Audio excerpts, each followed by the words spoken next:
It is the third Saturday in October, and the show is on one more time in Knoxville, Tennessee. One of the premier games in college football about to be played. Nearly 100,000 faithful will huddle today in East Tennessee to shout, "Roll Tide," to the deepest regions of the Smokies, and dance to Rocky Top until there is no energy left.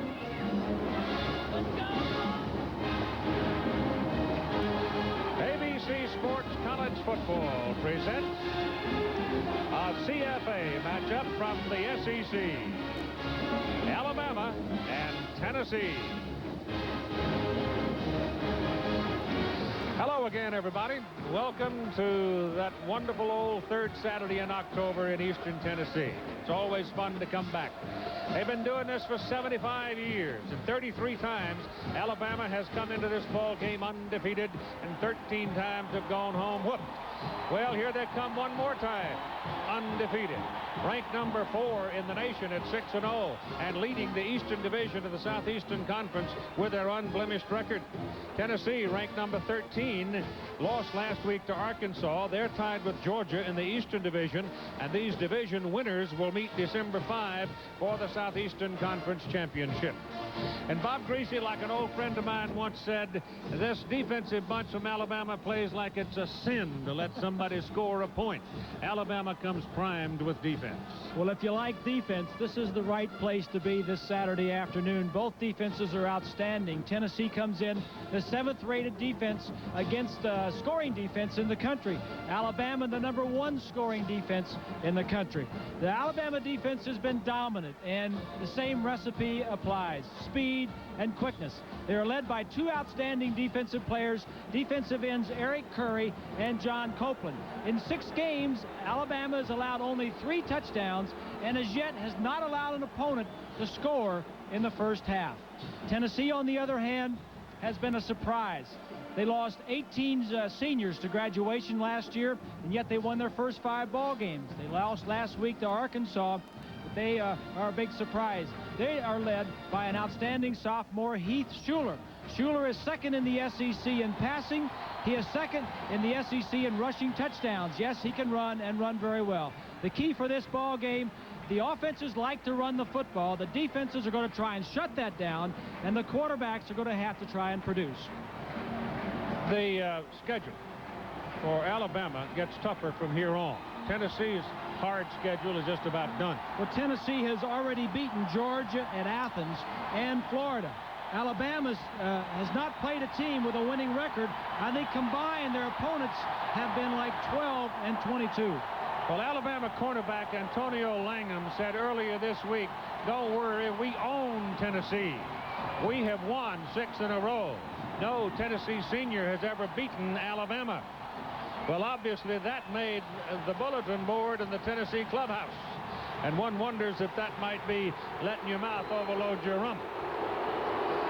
Here comes the Tide into the stadium. On the other side, the Volunteers have come into the stadium, and down in the middle of the melee is Jackaroot. And Keith, this may be the loudest stadium, if not in the South. It certainly could be in the entire country. When you assemble 100,000 fans, it gets very loud. And if you're an opposing team coming here to play here, you have to be concerned about the noise, especially on offense.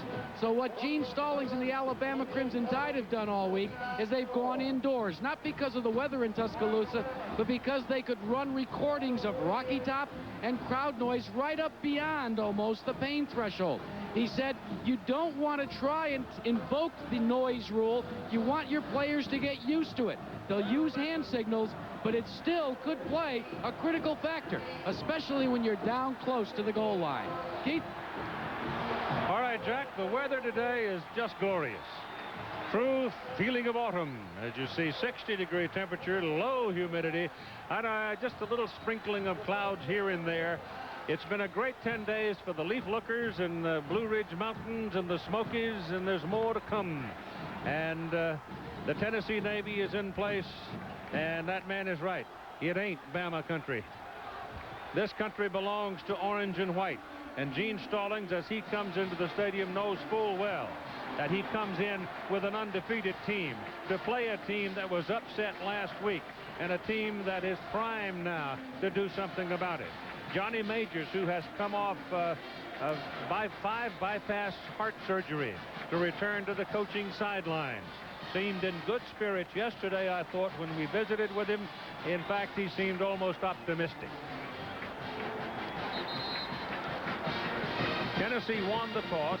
They elect to take the ball to start the second half, so it'll belong to Alabama in the first offensive possession today. The officials for today's game led by William Goss, and historically the officials have a busy time when Alabama and Tennessee play, because they play this game with almost uncapped enthusiasm. Kind of interesting, Bob Greasy, that David Palmer, number 2, is the man in the middle of the field standing in the sunshine to accept the opening kickoff. He missed 3 ball games this year earlier with a suspension. And Palmer last year, as you take a look at the kickoff man, Joey Chapman, Palmer last year ran 4 kicks back for a touchdown as a true freshman. Chapman has it on the tee. This massive oval, we know we've got 95,000. We may very well come close to a record. As the ball goes up into the air, they didn't particularly want to kick it to Palmer, but he got it anyway as he came up to accept it, and was probably no more than 2 steps from breaking it and going for 6 points. That's how dangerous he is. The ball is put down on the 37-yard line where it's first down, and coming out for the Tide, Jay Barker. He's number 7, 6'3", 209 sophomore from Trussville, Alabama. Derek Lassick is behind him. He's become an outstanding running back, and is the leading running back on the team. And he's got the ball. He's out of Haverstraw, New York. He comes around the corner, crosses the 40, goes to the 45. That's an 8-yard pickup. Up front, Alabama shows us Hammond, Wilson, Shields, Stevenson, and Patterson. They're big people, and one of the interesting matchups of the day will involve Steve Buskey, a 6'6" tight end for Alabama, and the strong safety for Tennessee, McCluskey, who stands a mere 5'8". From the 45, it is 2nd down and 2 for Alabama. Pitch it back to Lassick, finds a hole on the right side of the line, and cruises on through for the first down at the Tennessee 49-yard line. So in that very first series, Alabama makes it look pretty easy along the trenches. And Alabama comes out running the football, which they like to do. They came into the ball game averaging 230 yards on the ground each game. That's the way Gene Stallings likes to have his offense run. Says he's a little bit boring, a little bit conservative, but that's the way I run my team. Houston is the fullback, but he's up in a slot right now. They turn and give it to Lassick again. He turns to make his cut and loses his footing, and then is taken down very sharply after a 1-yard pickup. The turf on the field, the Shields-Watkins Field here at Neyland Stadium on the campus of the University of Tennessee is an aged field. It's not good. It's just not very good. Flat out not good. It's been down for several years. The weather has worn it. They're going to replace it after next year, and hopefully they'll put Mother Earth back down. David Palmer checks into the lineup now for Alabama. Ball given to Lassick, getting outside and caught from behind. Good play by J.J. McCluskey. Now that's why he's in the ball game. He's 5'8", 170 pounds. He's out of Knoxville, but Johnny Majors says he's on the field because he makes things happen. He is always around where the action is. He is an outstanding young man. He was a walk-on 4 years ago as a freshman. But if he has to match up with that 6'6" Alabama tight end this afternoon, he may just climb up him. 10 inches he's given away. It is 3rd down. Barker lets it go, and he's got his man. He's got a first down as Prince Wembley delayed on the sideline, and now there's a flag on the far side. Let's see about it. I think somebody had the Wembley by the shirt tail, because that's where the flag was thrown. Here's Bill Goss. I think it's soft sides on Tennessee. Looked like they may have jumped a little early, unless they were drawn off. Offsides on the defense. Ineligible receivers downfield on the offense. Penalties offset. Replay the down. Do it again. Umpire is A.C. Lambert Jr., Tim Abel the linesman. Line judge is Jim Bing Sr., side judge Tom McElroy, Joe Delaney the field judge, Stan Murray the back judge. But what happened there, Keith, that was not supposed to be a pass. The lineman went downfield, and when Barker saw they were offsides, he just decided to throw the ball. Well, the lineman saw it was going to be a quarterback draw. They ran the play. Barker improvised and just threw it because he knew he had Tennessee offsides. Kevin Lee is very wide to the bottom of the picture on third down. This is the pass spoiled as Barker is hit hard from the backside by Shane Bonham, number 92 for the Volunteers. But again, you've got a penalty flag.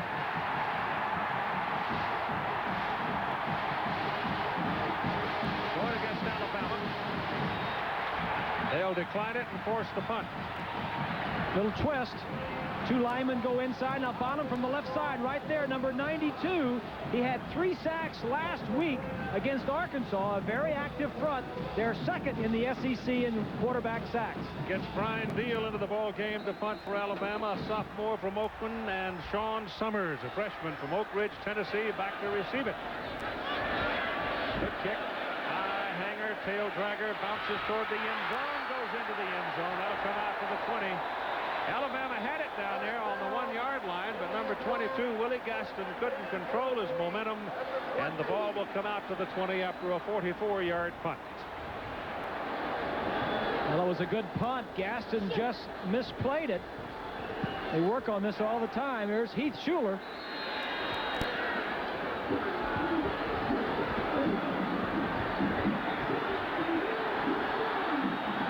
Schuler is from Bryson City, North Carolina. 208-pound sophomore. Exciting player. Tennessee's first offensive possession. Sets up to throw the ball. Bounces outside. Taken down by the pursuit. Number 56, Derek Oden, who stayed home and would not let him improvise. Oden, a 6-foot senior from Tuscaloosa. In case you don't know where Bryson City, North Carolina is, it's just over the mountain. And the United States government still owes them a road from 1943. They do. I know they do. Gain of a yard on the play. It's second down and 9. It just didn't take long to get that in. Schuler rolls it out, buys a little time, whips his pass low, intended for Kendrick Jones out of Collierville, Tennessee. And it touched the turf about the time it got to his hands. Well, that is a big upset with South Carolina jumping on Mississippi State. How about North Carolina beating Virginia? Well, that's another one. Interesting that Schuler and the Volunteers come out throwing the football. You know, where do you start? Alabama is tough in every area. Now it's a 3rd down and 10. Backside pressure comes, gets the ball away to Dwayne Freeman. Freeman, however, again, cannot outrun the pursuit. You got the same old problem here today that we've seen the last 2 weeks with Miami. When you send your receivers out and discover the other folks, linebackers, can catch them. Well, that was a wide receiver screen. It was well designed and well set up. The timing was just a shade off, and with the speed of Alabama, they got there to make the play. Palmer goes back to accept the punt from Tom Hatton. Pete Palmer.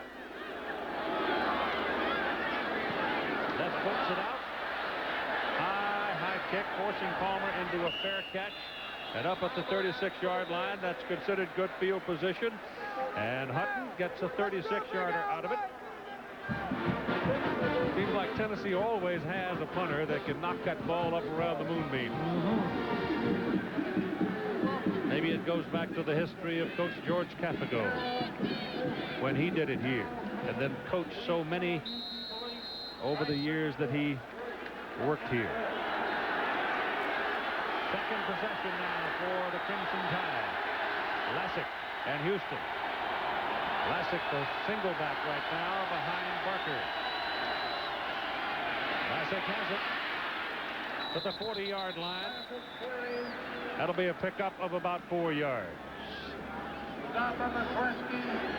Penn State and Boston College. BC's owned that ball game up to the fourth quarter.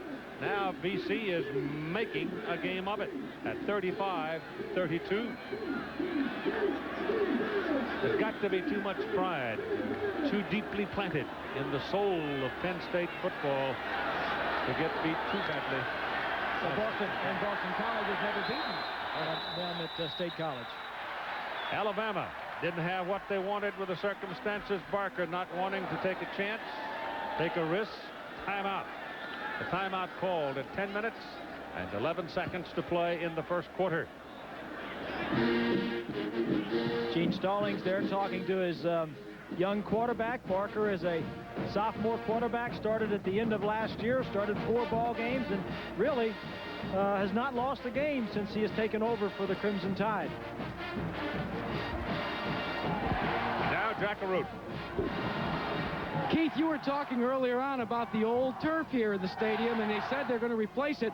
Well, the Alabama Crimson Tide, can you believe this? They brought 500 pairs, different pairs of shoes, different types of shoes. The concern was for each individual team player to determine yesterday during walkthrough which they felt would best suit this turf. On top of those 500 pairs, they have locked in the truck in case it rained today, and a complete another set of shoes that they call their rain tires. Old Tank Connolly had to rent an extra truck, didn't he? Get all that stuff up here. For sure, but you got to have good footwear. You're not going anywhere if you got good footwear. Barker goes long down the middle, incomplete. Tried to buy the big one deep to Kevin Lee, number 37, the junior out of Mobile, and he couldn't get to it. He had double coverage, but he had a half a step on the double coverage. So they stretch him vertically a little bit. Send a message. Good point. Send a message early. Alabama is only throwing for 163 yards per game, but Barker has a strong arm, and that'll help later in the ball game. Third down, a little more than 5. That's batted down at the line of scrimmage. Number 90 fetched it out of the air. Big Ben Talley, 6'3", reached up and slapped it away. He's from Griffin, Georgia. And it'll bring up another punt for the Tide. Well, what you got, Tennessee likes the blitz. Here are their 3 linebackers. Take a look as they rush the passer. 4 linemen coming, 3 more linebackers. And the linebacker right there jumps and just gets a piece of the ball. Neal gets it out, gets it to turnover. That's a beaut. Going for the corner. What a kick. Oh, holy cow. He knocked that thing out at the 1-yard line. It's a 58-yard punt out of bounds at the 1. And to add insult to injury, you got to start against the number 1 defense in the country from your own 1-yard line, huh? Wallace Wade would have loved it. Any coach going to like a guy that can do that for him. That's the longest punt of his career. Now, Tennessee offensively, you just don't want to make any mistakes. This is a very aggressive, very quick defense. You don't want to give up 2 points back here in your own end zone. Charlie Garner and Mario Brunson line up behind Schuler, and Schuler tries to wedge it out for a couple of yards. And Schuler, as we told you, is a big guy. He's 6'3", 208. He is not timid. He will stick his head in there. Charlie Garner is a junior out of Falls Church, Virginia, junior college transfer. And he offers a little bit more speed, which is why he is in there at the tailback spot. Mose Phillips, number 19, comes into the backfield, replacing Brunson for Tennessee on 2nd down and 8. The checkerboard end zone. Schuler faking, going to throw it out of the end zone. Gets it upfield, got a man wide open, out of bounds, incomplete. Oh my goodness, Kendrick Jones was lonesome. He could have caught cold, and Grandma bought him a blanket before anybody got to him. And the ball was too late to get there. The problem, Keith, is the timing in it. The play was well designed. The timing wasn't there. The safety got over to make the play. Schuler had to throw it out of bounds. And so it is 3rd down. Schuler looking to the sideline to get a play for this 3rd down situation. It looks like they may be going to punt. Yeah, they're going to punt the ball on 3rd down, backed up. They got Alabama with the different people on the field, but Tennessee is not able to get them out there quick enough. David Palmer comes running onto the field. Hutton's kick is out of there, and it's not very good. Not very long. It's effective enough in that it is so high. Palmer, who got on the field at the last second, has no chance to return it. And so Tennessee gives the ball back to Alabama. But because of that 58-yarder out of bounds at the 1 and the Tide defense, all of a sudden here's Tennessee camped on the Alabama side of the field at the Tide 47. That was a 44-yard punt. Well, we've had 4 possessions. Each team has had it two times offensively, and it's been all defense and kicking field position. Well, that's the nature of these two coaches. That's the history of these two teams. This is Lessig, and that's called a lick as he is taken down. And now for the first time today, let's hear from John Saunders. Keith, Penn State trailed at one point by 25 points, but a touchdown, 2-point conversion, then recovered the onside kick. First play, picked off is Kerry Collins by Joe Camara, and Boston College trying to hold on to win against Penn State. Keith. Thank you, John. This is Lessig again. Big gain there. That's a first down. The gain is inside the 33-yard line of Tennessee. Lessig, hard, tough runner. Not that big at 190 pounds, but he's got a low center of gravity. Good balance. Derek Lessig, a big game last week, gained 188 yards. Two 100-yard games back-to-back for him coming into this ball game. He's got 38 here in the first quarter. Pitch back to him again. Big hole on the right side. And another first down for Alabama. This will be down around the 22-yard line. So Lessig dug in his heels when the opportunity came along and Derek Palmer got into some social trouble. Lessig got his chance to be the man in that running back position, and he took the bit. Boy, he hadn't turned it loose yet. Good blocking. Good blocking up front, too, Keith. Chris Anderson checks in now to give Lessig a breather.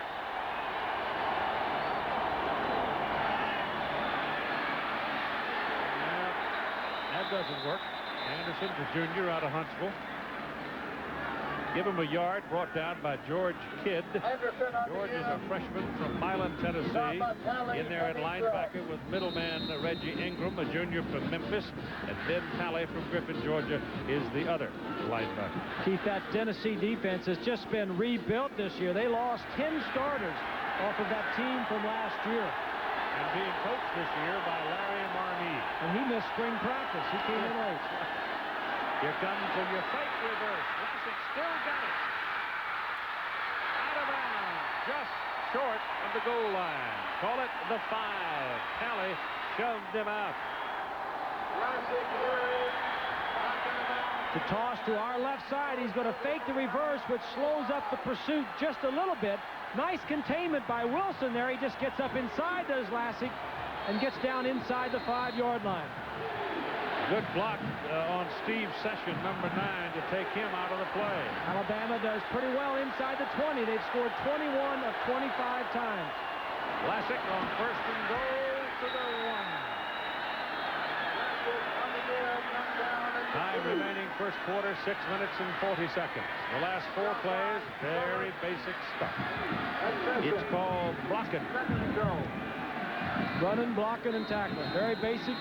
Gene Stallings wouldn't have it any other way.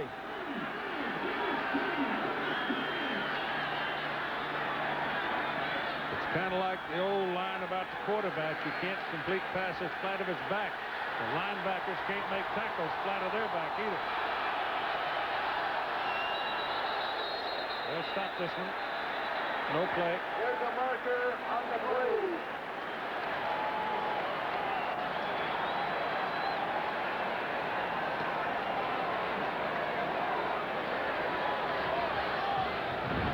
Good ball foul. False start on the offensive line. So Alabama. That's a big penalty right under there. The huge noise factor that Jack talked about. Couldn't hear probably. Couldn't hold himself. Well, this is a problem. It's been a problem. The top of your screen, watch the red helmet right there. He moves. Alabama's had a lot of penalties this year. So here's the first chance to score for the Crimson Tide. Ball goes to Derek Lassick. He's back down to the 1-yard line. And for those of you who have been watching the Penn State-Boston College game, waiting to hear the final score. You saw that a moment ago, 35-32. And Keith, that was a big penalty for Alabama down on the 1-yard line. Anytime you move going in, it's a big subtraction when you move back 5 yards on the 1-yard line. Lassick, touchdown. So Alabama off the exchange of punts. That's what set this whole thing in motion. They take it down and stick it in the end zone.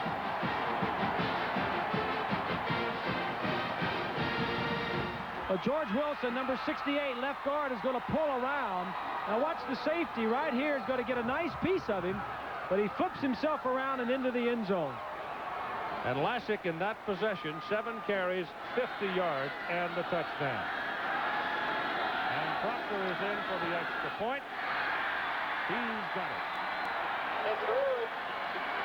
So the touchdown comes at 5 minutes and 16 seconds to go in the first quarter.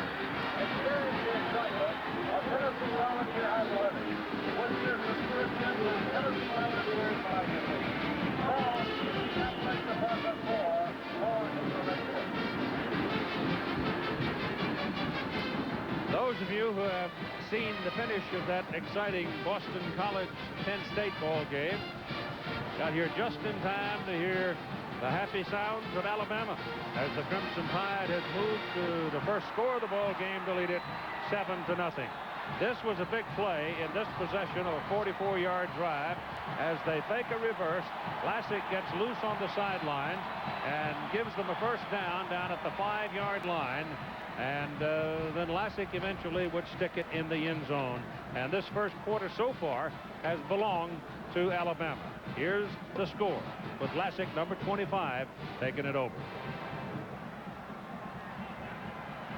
And the whole thing was set up on a 58-yard punt by Alabama out of bounds at the 1. Tennessee answered with a 44-yard punt out of the end zone.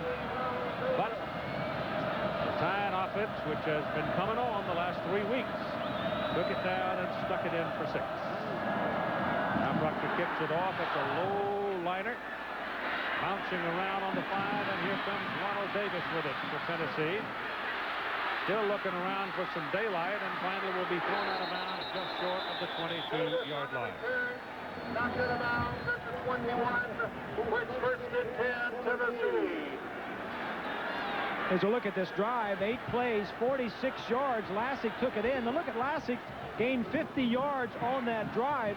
The reason he gained 50 yards and it only went 46 is because of the 5-yard penalty on the 1-yard line, moved it back. So Lassick doing it all on that drive.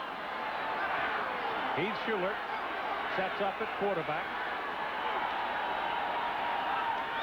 with 2 wide men at the top. Will run the football. Number 30, Charlie Garner, trying to find some daylight, and there has been no daylight along the Alabama defensive front so far in this ball game. Tennessee came out trying to throw the ball, but you just don't have time. Number 80 is Eric Curry. He is 6'7", gets to the outside, gets a piece of the tackle, forcing the containment, making the runner go back inside. It'll be 2nd down and 9. Ball is handed away, and for the first time today, there's daylight for Charlie Garner, the speedster. Garner cuts it back inside, and he is finally down at the Alabama 32-yard line, and it's the first time all day the Volunteer faithful have had a chance to holler. Watch the 2 offensive linemen on this side. They're going to pull and block as the runner is going to get through here. Good blocking from the right side. That's Smith and Gordon. Beautiful. That's misdirection. Little counter. Got the linebackers out of the way. London 55 and just makes the most of it when he gets downfield. We'll call it the 33. The tail end of the ball touching the 33-yard hash mark. And Garner showing some nifty moves, dances inside the 25. before Lemansky Hall can bring him down. And suddenly, Tennessee is knocking on the door.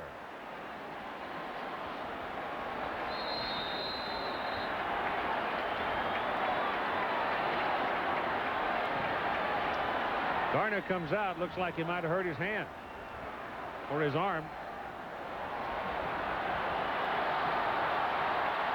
Mose Phillips, the single back for the Volunteers. Schuler keeps it. Look, he had number 4 downfield, number 4 being Craig Faulkner, but he couldn't set himself. He didn't have control of the ball, and by that time, he'd run out of time as John Copeland ate him up. You'll hear Copeland a lot today. You'll hear Curry a lot today. And while they get busy with bigger people, you'll hear London and Hall mopping up behind them. They've been doing it all season. Aaron Hayden is the single back now for Tennessee, number 24, the sophomore out of Detroit. It's 3rd down and 2. There's no first down there. Curry, Eric Curry, the senior from Thomasville, Georgia. That's one from Thomasville that Bobby Bowden didn't get. That's for sure. Not making a first down against Alabama in the first quarter of games this year is not uncommon. In fact, of the 7 opponents that have played Alabama now, only one team has converted on 3rd down in the first quarter all year. John Bexford is in for the place kick for Tennessee, and as you saw, he's perfect on the season. 8 of 8. This is a 42-yard try. Trying to get the Volunteers on the board. He missed it. That's his first miss of the year from 42 yards. And so at 1:55 to play in the first quarter, Alabama 7 and Tennessee nothing.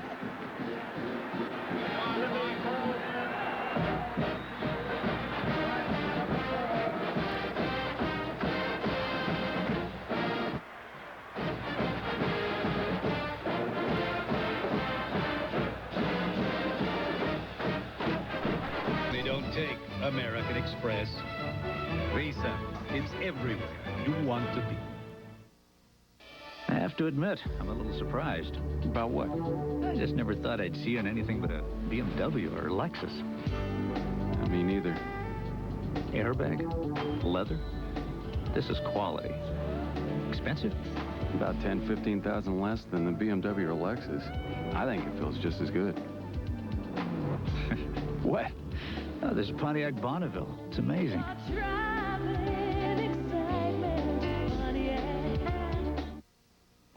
Ben and Connie Studebaker look at things differently since they became parents. I'm Roger Cool. I'm their State Farm agent. Having a family brought a lot of changes in their lives, so we thought it was a good idea to sit down and have a family insurance checkup.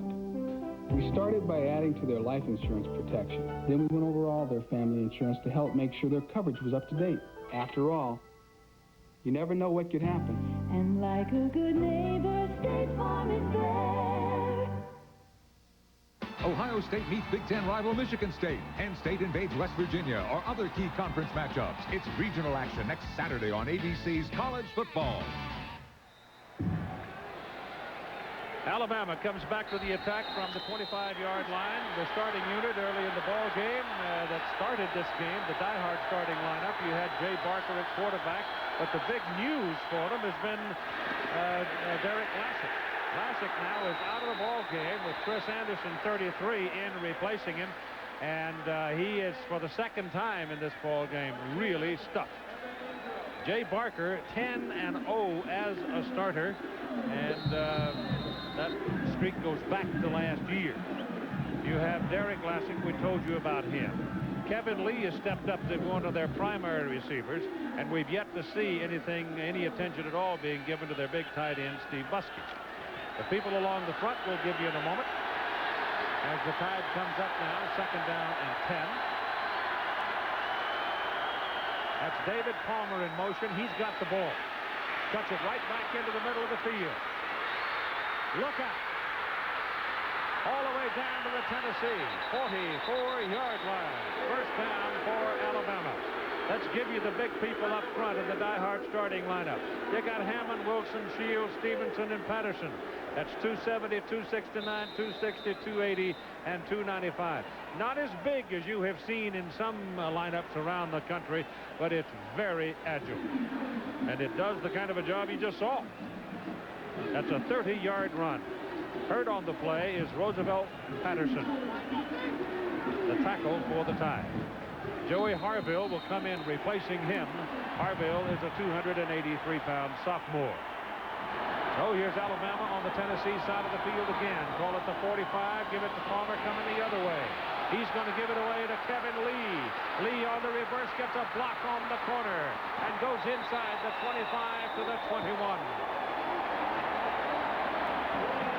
Well, those two plays were sister plays, the last two that you saw. Palmer taking the first play and running with back into the backfield.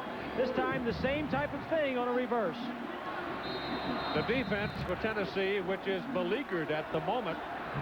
Todd Kelly, incidentally, along that front, is second only now in career sacks of a quarterback to Reggie White.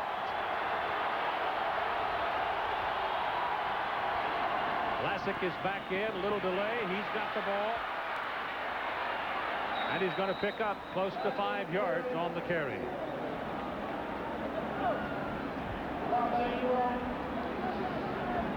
Time ticking down into the quarter.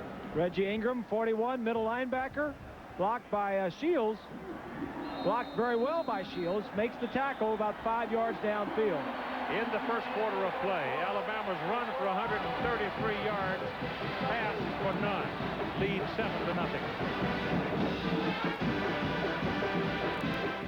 Just because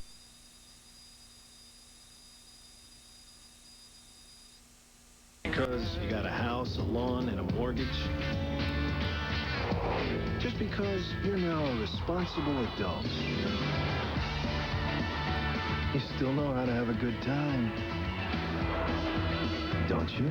The new Grand Am Sports Sedan.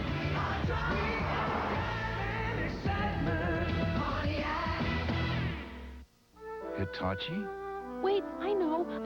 They make... Look, your favorite show.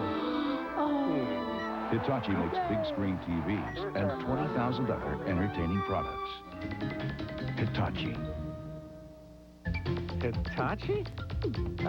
They make, actually, I'm kind of busy right now working on a big project. Hitachi makes computer systems and 20,000 other intelligent products. Hitachi. At UPS, we've changed the look of the international delivery business. Because UPS now delivers to over 4 billion people in more than 180 countries worldwide. And because of our efficiency, we can deliver your international documents and packages for fewer francs, yen, or drachmas than other companies charge. An accomplishment we feel deserves a little flag waving. UPS. We run the tightest ship in the shipping business. When the Schultz's home was damaged, they saw how State Farm reacts. Your State Farm agent and a State Farm claims representative go right to work for you. We work together to avoid needless hassles and delays and speed your homeowner's claim. To help you get your life back to normal as soon as possible, our teamwork speeds your claim. It's another reason State Farm insures more homes than anyone else. State Farm is there.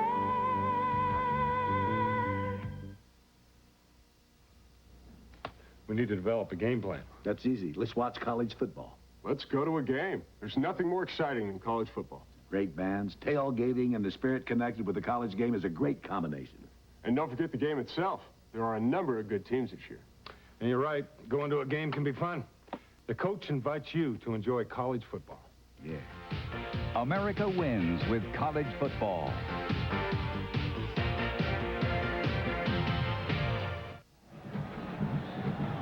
And this CFA college football presentation on ABC brought to you by Pontiac and your nearby Pontiac dealers. We are driving excitement. By Payne Weber, we believe our most important investment is an investment in relationships.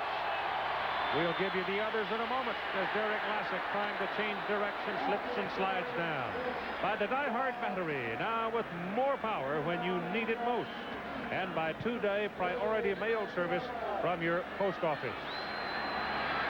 7-0, Alabama leads Tennessee as we start the second quarter of play. We are in Knoxville on the campus of the University of Tennessee at Neyland Stadium. The ball is at the 18-yard line where it is 3rd down and 7. Possession of Alabama on the Tennessee side of the field. Little delay, given to Lassick, looking for daylight. Caught, brought down after picking up about 3 yards.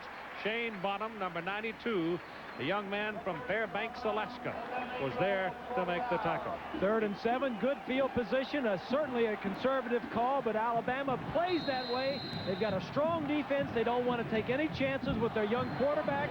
They want to give this man right here a chance to kick a field goal to put them up by 10. Well, Michael Proctor was considered the best high school kicker in the country when he came over to Alabama. This is a 33-yarder. And it's right down the highway. Good.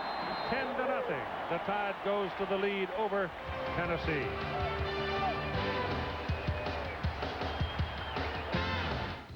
So, I see you changed your mind, huh? Well, the Camry was nice. And then I drove this. Yeah? Mileage is better. Really? And with the power, I'm telling you, it's like a sports car with room for the kids. Price set you back, huh? About $3,000 less than the Camry. No kidding. No kidding. Well, what is it? The new Grand Am. It's a Pontiac. Really? Really looks nice. Under Siege. The Los Angeles Times calls it a gleaming high-tech thriller with laughs and thrills. And USA Today declares it the best Seagal yet. Steven Seagal, Under Siege, rated R. Now playing at a theater near you. One oil filter traps 80% more dirt than the leading competitor. Clearly, that's Motorcraft. Motorcraft quality parts from Ford. We put our best people on the project. Hope they come through. One network color laser printer not only brings everyone together, it brings out the best in everyone. Intelligent color for any document, only from Xerox. Putting it together. Before building new water mains, we had to know where the old ones were. Xerox color not only helps with little details, it gives you the big picture too. Intelligent color for any document, only from Xerox. Putting it together. The numbers there on the scoring effort with Proctor getting ready to kick off. He's only a freshman out of Pelham, Alabama, 5'11", 175. The man who will go deep for Tennessee is Ronald Davis, a sophomore from Bartlett.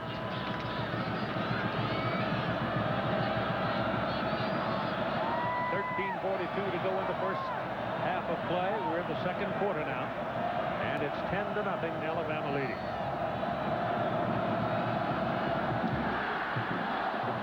High hanger. Davis at the 5.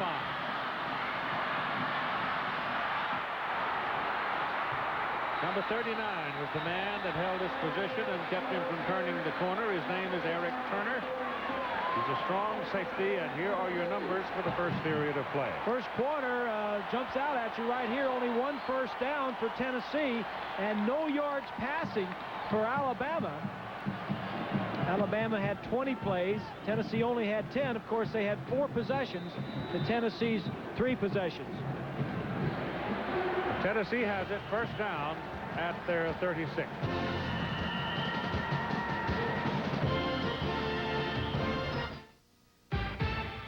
There's a reason more people go to Sears for a new battery. Can't believe I left my lights on. Only Sears has the Die Hard. Sears is so confident of Die Hard starting power. If your Die Hard needs a jump, Sears will do it absolutely free. Anytime, anywhere, even if you leave your lights on. I got stranded once. Never again. You can count on me. Sears Die Hard. More power when you need it most.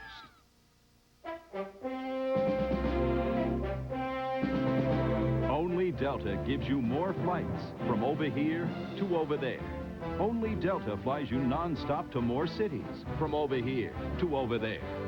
In fact, only Delta flies you non-stop to more cities in Europe than all these airlines combined. Delta. We love to fly, and it shows. The world over. Yeah, I looked at the BMW and the Lexus. And? I drove this. The power, the handling, the control. It was incredible. Really? It's got leather, ABS, dual airbags. It's even supercharged. I could have spent a lot more on the BMW or the Lexus. But why? What is this? The new Pontiac SSEI. We are driving. Very nice. Excitement, Pontiac. I'm sure most of you know that Paul Hornung won the Heisman Trophy in 1956. Paul, of course, Notre Dame. Did you know that Johnny Majors was the runner-up? Did you also know they're still unhappy about it down in Tennessee? That pass Schuler intended for Faulkner is incomplete off his hands. Ball was thrown with finger-burning rotation. The die-hard starting lineup for Tennessee, they opened the game this way, and we've told you about Schuler somewhat. 8 running touchdowns and 5 passing touchdowns. He's a very versatile fellow. A lot of young people in that group right there for them, particularly in the running back corps. Second down, 10.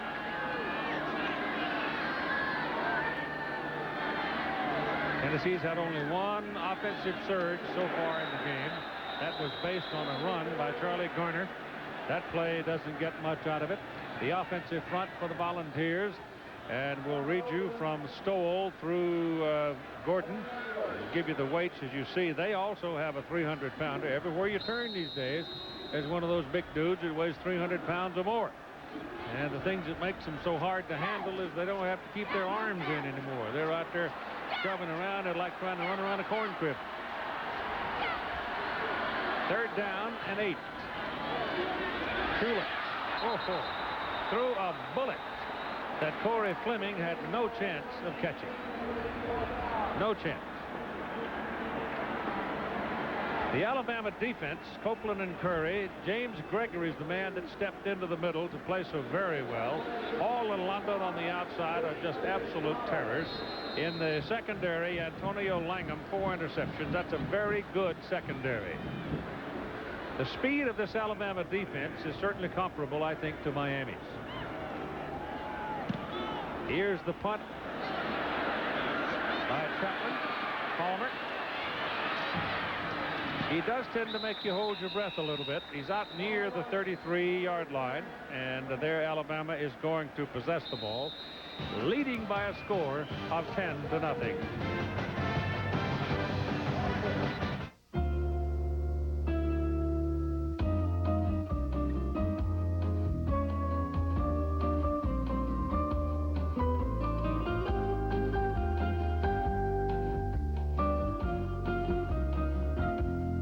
This is the new Civic Coupe from Honda. Maybe you'd like to take a second look.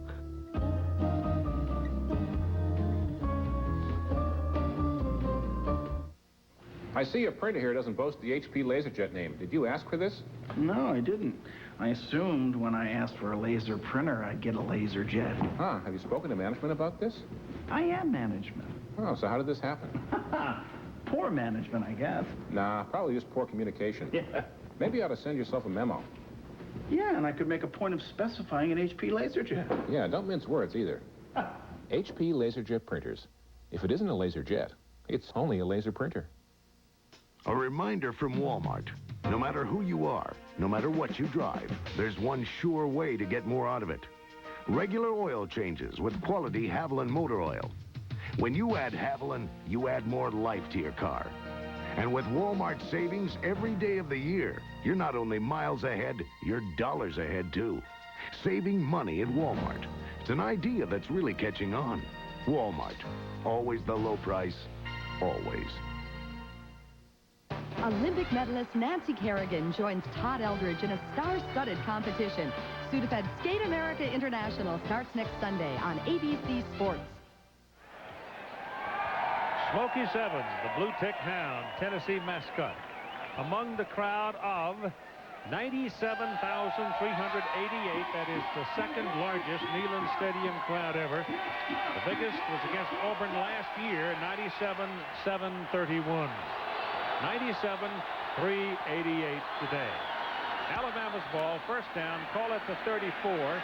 Barker down the middle with it. Number 83, Buskey, the tight end, was open and couldn't come up with it. Now let's check in with John Saunders.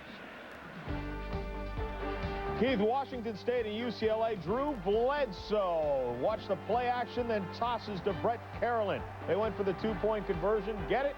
14-7 is the lead in the second quarter. Keith. Mr. Bledsoe is a particularly good quarterback. He's outstanding, maybe the best in the country. Barker, so far, the Alabama quarterback, is all for. Alabama leading here 10-0, though. They've been running pretty well with it. The defense has shut down Tennessee pretty much. Here's a little short pitch to Lassick. Good little play there. They had Palmer going in motion, and he came back as if he was going to give it to Palmer. Instead, gave it to the short man, and the play works pretty well. Close to a first down, and you got a Tennessee man shaken up on the play. That'll be Ingram, the middle linebacker. Reggie, a junior out of Memphis, so you got timeout for him. Ingram had knee surgery back in the spring and did an outstanding job of recuperating and recovering to play. I don't know if it's at knee or not, but they do not have a lot of depth at the inside linebacker spot. The backup to him is a true freshman. Hope he's not hurt seriously. Monday night, ABC's NFL Monday Night Football, Central Division of the AFC.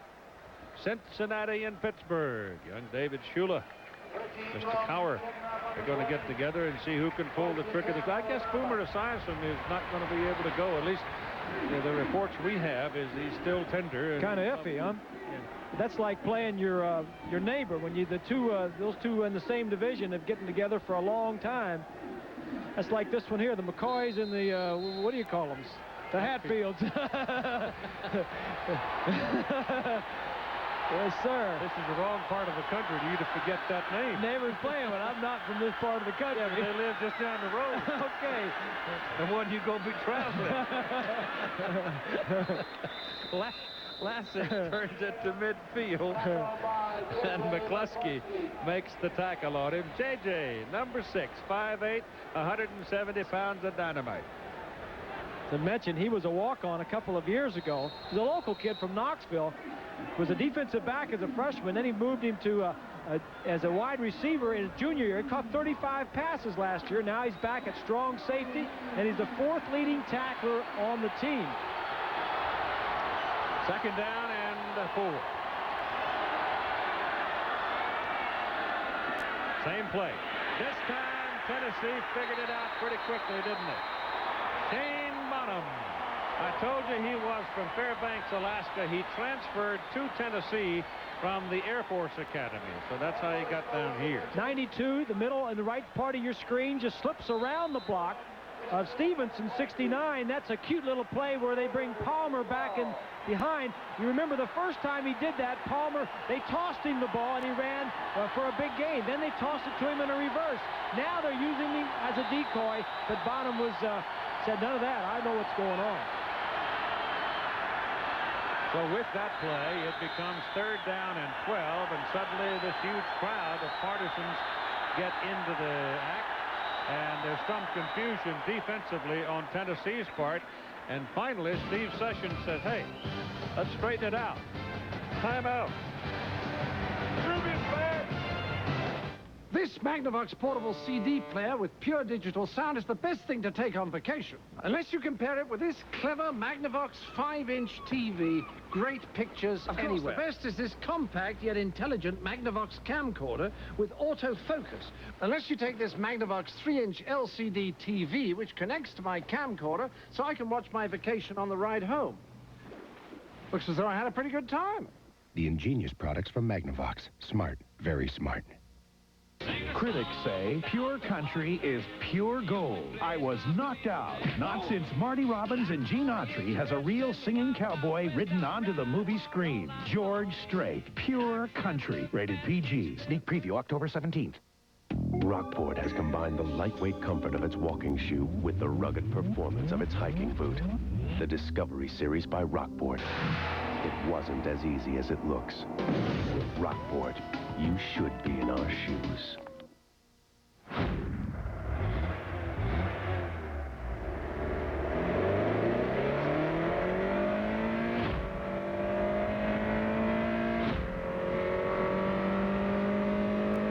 Introducing the 190 horsepower Prelude VTEC.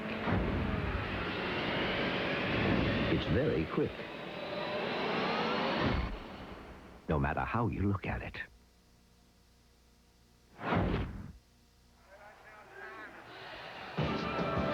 You've heard all these stories about Bear and his boys and how many times Bear whooped his boys when they went off to head coaching careers. Well, there was one of them that he didn't whoop. That one right there. Out at Texas A&M, he beat the Bear. They didn't play too often, though. They didn't play too often.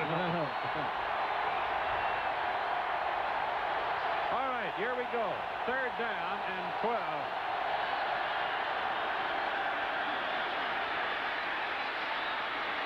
Barker's got a lot of daylight in front of him. He's got to get his first down and then some.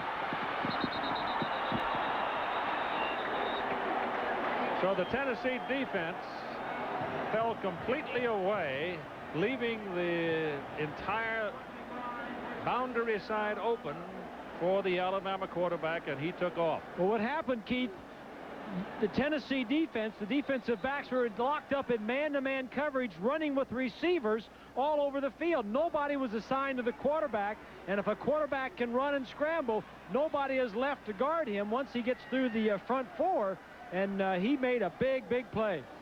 Rich Wembley was shaken up on the play. He was over there trying to effect a block, and in the process got clobbered on the sidelines and got banged up some. This is what's happening in the Southeastern Conference today. Florida, a big winner over Auburn. And Georgia, it was 20-20 at halftime with Vandy, but they win it. And here we go with Lassick carrying for Alabama. And from the 25, he'll get down to about the 18 or so. That run by Barker, the Bama quarterback, was the 7th tied run for more than 10 yards in this ball game. So they're picking up a lot of real estate on the ground. 10 minutes to go in the first half. Tennessee came into this game, as we mentioned early, one of the best defenses in the SEC. From the 18, up the middle, fullback Martin Houston, the senior from center. And he's going to have the first down. We get word that Reggie Ingram, the inside linebacker who came off the field for Tennessee a little earlier, just had a pinched nerve, shoulder nerve, and they don't know if he'll be back or not. They look like he's working on his lower leg. Oh, working on his shoulder pad. Yeah, shoulder pads. It's first down. This is Lassick. A hole over the left side. Good quick feet. Skater keeps his feet low to the ground, and he makes those cuts very quickly. Here's a look at Alabama inside the 20, including today. They've scored 23 of 27 times. Defensively for Tennessee, their opponents have scored 8 of 11 times inside the 20. Wembley is back now, number 32, after being dinged a bit on the sidelines. On second down.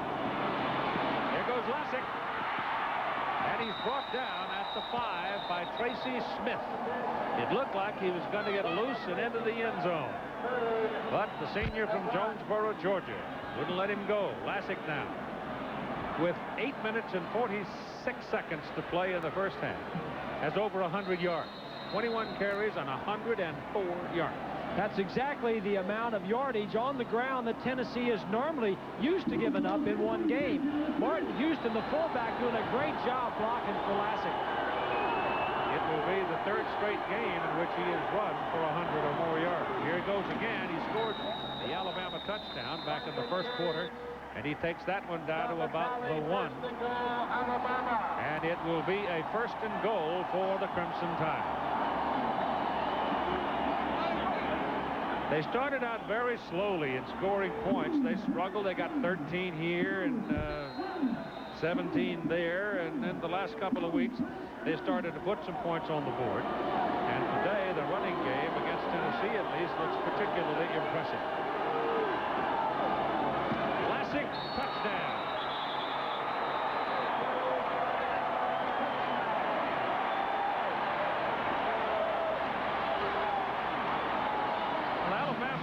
got 8,800 tickets for this ball game officially. It looks to me like there's more than 8,800 folks wearing red in this crowd of 95,000. Red and orange are kind of similar, but there's no doubt that Gene Stallings has got this group running. That touchdown was a little bit too easy. You expect a little bit more resistance from your defense down inside the 2-yard line. At 8 minutes to go in the first half, Proctor for the point is good, and it's 17-0. Alabama, the number 4 team in the country.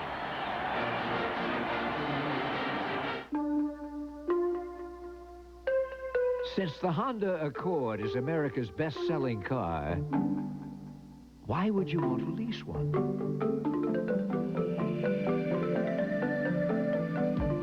Well, for one thing, you won't have to drop a lot of cash. Introducing the Accord Lease Program. See your nearest dealer for details. There's an urgent need in this country for teachers. The number of high school graduates alone will increase over 28%. The College Football Association is introducing the Hitachi Promise of Tomorrow teaching scholarships to help young people in college football pursue careers in teaching. Hitachi, proud sponsor of the College Football Association. Hitachi's Promise of Tomorrow program gives teaching scholarships to all 67 CFA members. We have a great tradition of quality and excellence. This university has been highly productive for a long time, but it has never been better than it is today. The standard at the University of Alabama in everything we do is excellence. When the world wants to know about the state of Alabama, they come to the university.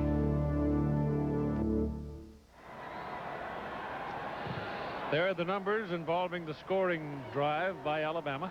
Big play was Barker, the quarterback, that 33-yard run on 3rd down. Tide has now run for 201 yards on 33 plays so far in the game. Zippo on passing. Proctor kicks off. Davis is deep. 8-yard line. Nope. He's reaching for his flag, and he finally pulled it out. Inadvertent face mask call coming up next week here on ABC Sports. These are the games we'll have for you. And the Pac-10 game and the ACC game yet to be chosen, but the other 3 have been chosen. Penn State on a big comeback today, however, losing to Boston College. So their game at West Virginia becomes more significant next week.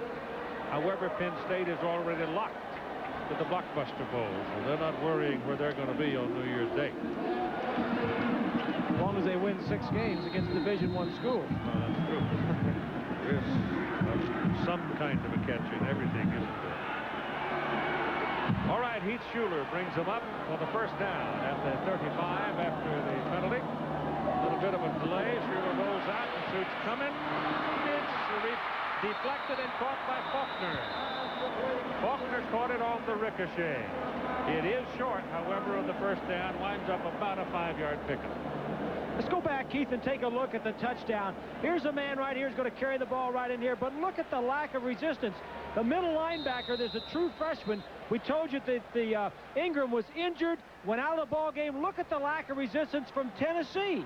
The freshman inside linebacker gets turned around, doesn't know where he is, and Alabama knew exactly who to go after. Look at number 80, but Schuler, strong as he is able to get the ball away. But by the time Schuler took 1 step away from the snap, Eric Curry was on his back. And he came from the other side.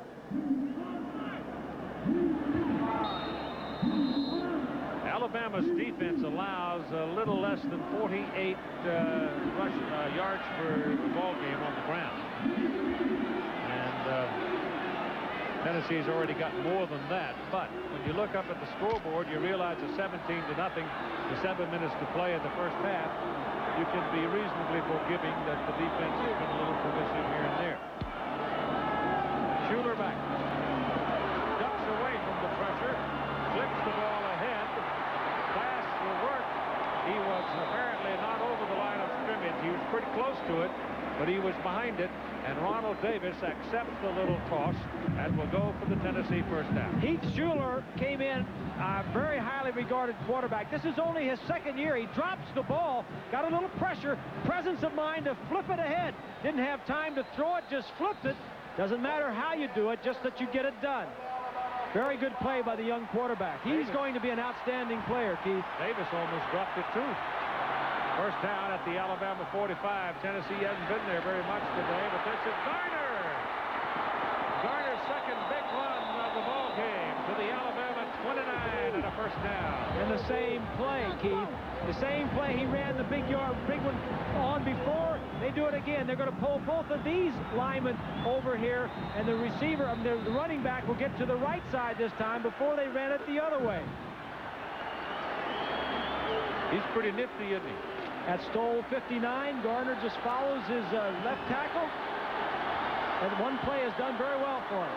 6 carries for Garner. He's now got 73 yards. This ball is flipped outside to Garner again. And Garner trying to get around the corner, and Alabama will have none of it. George Teague was the man that finally put him into the boundary out of bounds, and there's a penalty flag.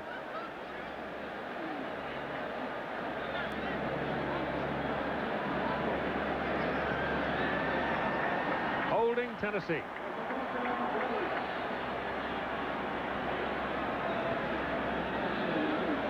Heath Schuler got a pretty good lick that time after the ball left from Antonio London, the outside linebacker, number 55. Offense, 10-yard penalty from the spot of the foul. Repeat first down. Guard is pulling. Now watch this right here. He's blocking on the end. That's Curry. Just tackles him. And looked like Smith, the right guard, was pulling. Since that holding call comes from the spot of the foul, it moves it back 13 yards, and it is first down and 23. James Stewart and Aaron Hayden in the backfield. Schuler back, pressure coming, gets his pass away, pass thrown to Stewart. Stewart, who's a pretty tough guy himself from Morristown, Tennessee, is finally on the third lick, knocked out of bounds at the 35-yard line. Tennessee will rotate 3 running backs, 3 tailbacks, and Stewart is the best receiver of those 3. Garner has the most speed and quickness. They'll also use Aaron Hayden. The popping sounds that you hear up here, look at that. Your alma mater's Boilermakers are back. Got to get one against a surprise team in the Big Ten, Wisconsin. Second down and 16. Schuler rolls it out. And the tackle is made by number 11, Lemansky Hall from Valley, Alabama. What a great play, too, by Lemansky Hall. That was a design quarterback rollout. He had some offensive linemen out in front of him. If there's a surprise on this Alabama defense, it's Lemansky Hall right there. Second on the team in tackles, and just doing an outstanding job. Clock running at 5:15 to go in the first half. 17-0, Alabama leads. Tennessee with the ball at the Tide 34. It is third down and 14. No backs. Underneath. Not enough. Wayne Freeman, number 81 from Hagerstown, Maryland, came across the middle looking for some help, but there wasn't enough. London is number 55. His first name is Antonio, sir.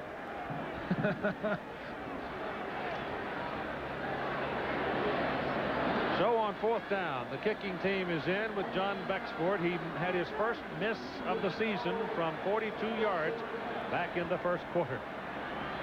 This is 44 yards. A lot of leg, and it's good. At 4:20 to go on the half. Tennessee's on the board. 17-3, Alabama. Every business morning, while the rest of the world is getting up, UPS is guaranteeing overnight delivery before 10:30 for far less than other companies charge. And every business morning, more people are waking up to that fact. Good morning. Norelco doesn't just shave close, but incredibly close. Or merely shave in comfort, but exceptional comfort. Because inside Norelco's floating heads, our lift and cut system lifts the hair so when it's cut, it can drop below skin level without the blades touching your face. And once you've shaved that close and comfortable, you know you'll always be comfortable shaving with Norelco. Norelco, we make close comfortable. The temperature never drops below Xerex. That's very important to remember, especially at a time like this, when it's very deserted and very cold. Ah, you did remember Xerex Antifreeze. The temperature never drops below Xerex. In a moment of inspiration, Rockport combined the lightweight comfort of its walking shoe with the rugged performance of its hiking boot. The Discovery Series by Rockport. Do not try this at home.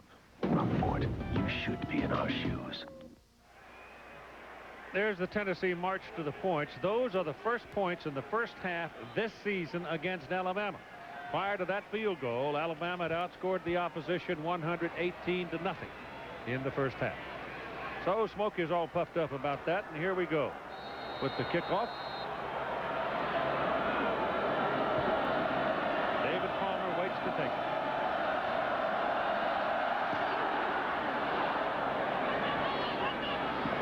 Five-yard line.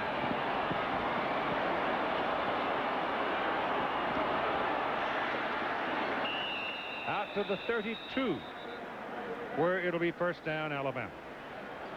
Tomorrow night on ABC, Life Goes On starts things.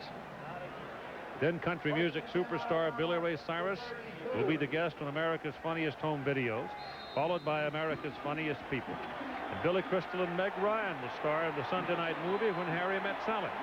All tomorrow night on ABC. From the 32, Sherman Williams and Terrence Lynch in the backfield, and this is Williams. He's having all kinds of grief. And after several lumps and bumps, he's back to the line of scrimmage.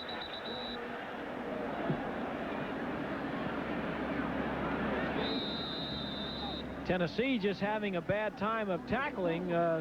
These Alabama receivers and running backs are just giving them a little step one way or the other. 3:53 to go in the first half. Reggie Ingram is back.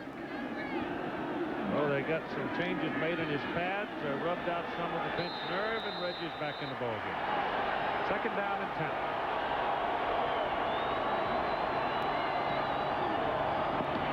Williams. Well, I thought number 90, Ben Talley, was just going to wipe him out. Ben put his hand on him and everything else, and he really didn't get him. And he was able to get it back to just about maybe a yard pickup. Well, that time, at least they were aggressive and across the line of scrimmage. They were making things happen on the Alabama side of the line of scrimmage. Arizona tripled UCLA's team when they played over at Tucson. So gave Miami fits. They're tough.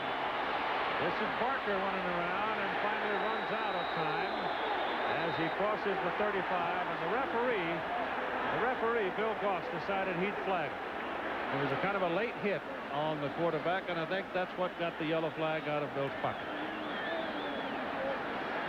There was a man standing right there, and he didn't pull a flag. So here I think intent becomes involved, and they're going to call the personal foul. And that's a big call right there. Watch 41. Ingram to the right of your screen, the middle linebacker. He drops back in coverage, first of all, and then he's going to go over and make the tackle. Now watch to the top of your screen. Right there is the late hit. Yep. He was knocked that way, though, by an Alabama guy, but the thing that got him in trouble was he stuck that elbow into it. He was coming off the block. You're right. The point is, that's like a turnover because they had stopped him. Now they give him a new life with a first down. And it's on the Tennessee side of the field, too, at the 49-yard line with 2 minutes and 42 seconds to go, and Lassick is back in there. Has the ball for the Tide. getting blocking on the corner. Palmer had a pretty good block out there himself. And he's going to wind up with about 7 or 8 yards on the carry. Vlasic came into this game the fourth leading rusher. If you take a look at David Palmer, he was an outstanding player. In fact, he was the Alabama Player of the Year just 2 years ago. He was a quarterback, running back, wide receiver, punt returner. As a senior, he rushed for over 2,000 yards and 26 touchdowns. And he also played quarterback, threw for another 1,200 and another 16 touchdowns. He can do it all. Second down, call it 3. I think Tennessee probably got caught in the neutral zone. Paul Yatkowski. Look at that. Iowa State jumping all over Kansas. Jimmy Walden will be happy with that, won't he? Dead ball foul. Defense was offsides. 5-yard penalty. Yep. A young man from Winnipeg, Canada, got caught in the neutral zone trying to anticipate. Johnny Majors is saying, son, how can you jump offside? You're the closest to the ball. You can see it and hear it. That's the problem. Sometimes you're so close, the inflection can affect those guys so close. Barker's pass is complete. And that's the first one he's had today. Joey Harville is being helped away. There's another penalty flag coming here. That was Barker's first completion of the day.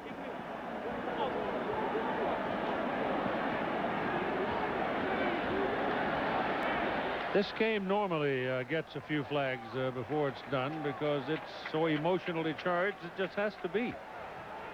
Holding, offense. So Alabama will give up that first pass completion by Barker to the holding call. And coming up on the Prudential halftime report, John Saunders will have scores and highlights from around the country. Ariane Grabavoy has a report on the second Russian football team to come to the country. The Moscow Bears were over here a couple of weeks ago, played Central Florida, and the Russian Tsars are down in Western Kentucky. Monty Clark has some wonderful stories about having coached the Mince Buffaloes. That's a 17-yard penalty against Alabama, coming back to their own 46-yard line.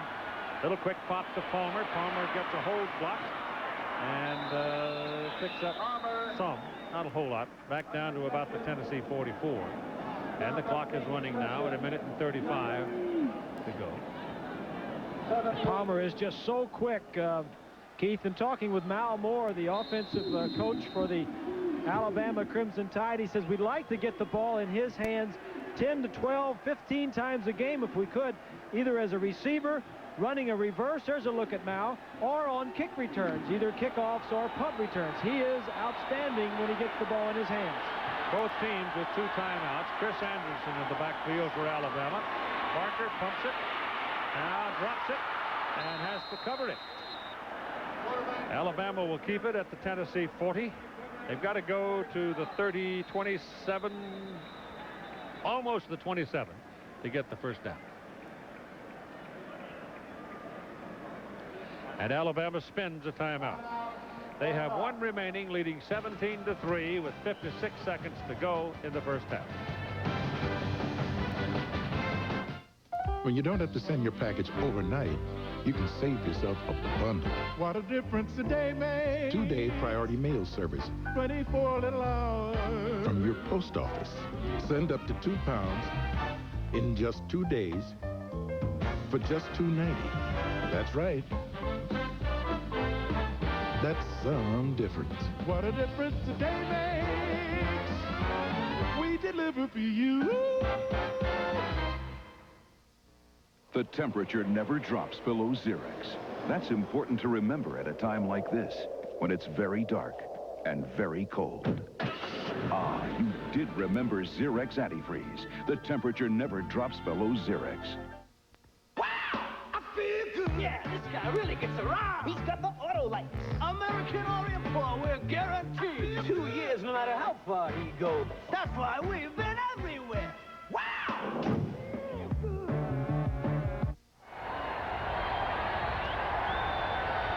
56 seconds left to play in the half.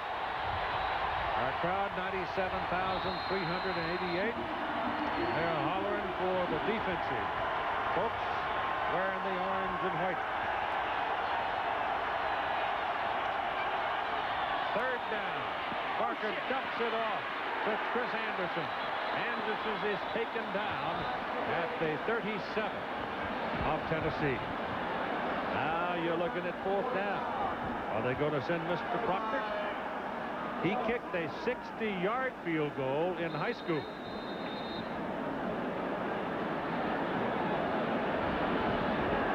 Keith, we get word that Harville, the offensive lineman we saw going off, has a ankle problem.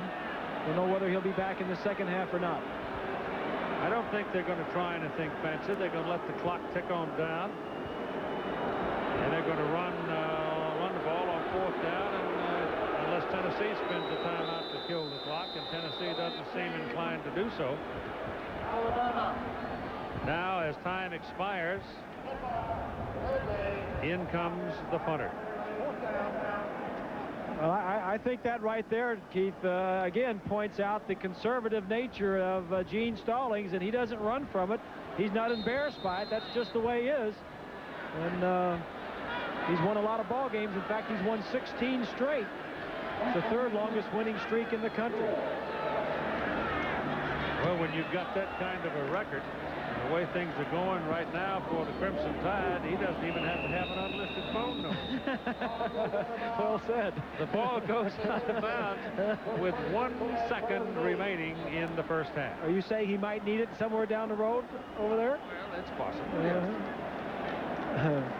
But I think if it comes to that point, he'll just hitch up his britches, put on a new pair of boots, and head for the ranch. He's on the downside of the mountain anyway, isn't he? Well, he's fixed. The things he does, in his judgment, are done what he considers right and fair. Well, that's the way it is. And he's playing his strength. He's got the best defense in the country, and you're not going to take any chances by getting a field goal blocked. So the crowd hoots a bit as they run the clock out, and at halftime, it's Alabama 17 and Tennessee 3. CFA College Football is ABC Sports exclusive. Brought to you by American Honda, who has been making quality cars. Our halftime score in the old classic, Alabama 17, Tennessee 3. If you depend on your truck to last, here's news you should never forget. Of all the Chevy trucks built in the last 10 years, over 98% are still going strong. That's more than Ford, more than Toyota, more than Nissan. Over the years, no other truck is that dependable, foreign or domestic. Only Chevrolet, the most dependable, longest-lasting trucks on the road.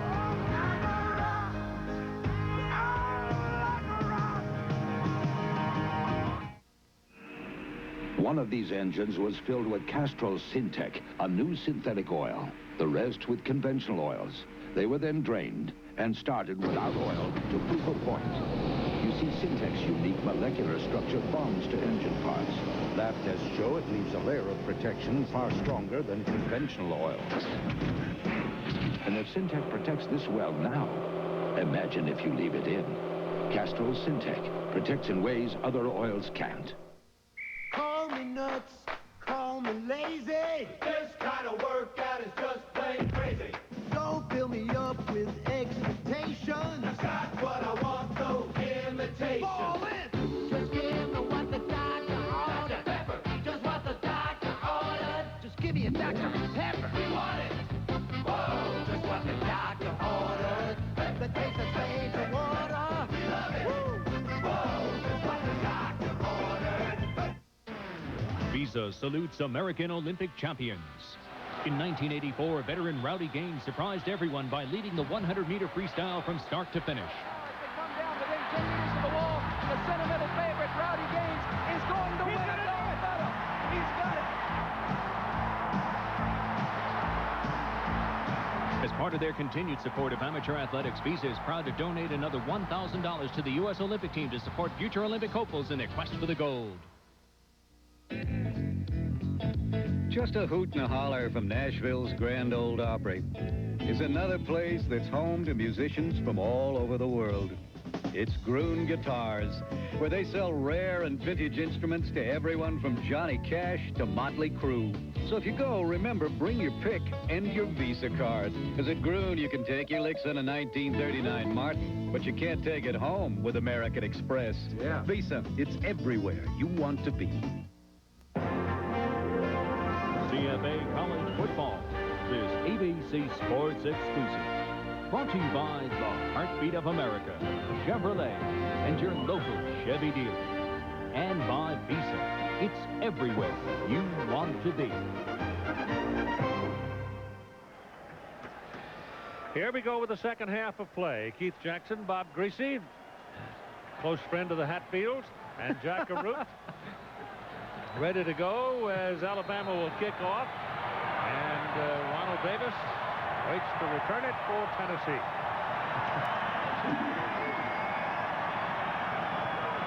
Tennessee got a long, hard road in front of them. They trail 17-3, having lost by a point to Arkansas last week on the last-second field goal. And Davis is coming out of the end zone. They huddle back in on the 5-yard line, trying to hide the ball and create some confusion. And all it got him was stuffed at the 10-yard line. Where did that play come? Johnny Major's playbook or what? This is the first half statistics. Total plays almost 2-1 in favor of Alabama. First downs only 3 for Tennessee. Then you go on down the Alabama rushing 214, only 15 yards passing for Alabama in the time of possession. 2-1 in favor of Alabama. No turnovers so far in the first half. And the Volunteers start this offensive possession with very poor field position. Schuler keeps it, lets it fly down the field, and there's a push by the would-be receiver on the defender. Corey Fleming gave George Teague a pretty good push and got away with it, but he still couldn't make the catch because Teague had him sealed away, would let him come back in toward the ball. Top right of your screen, take a look at the push right there in the back.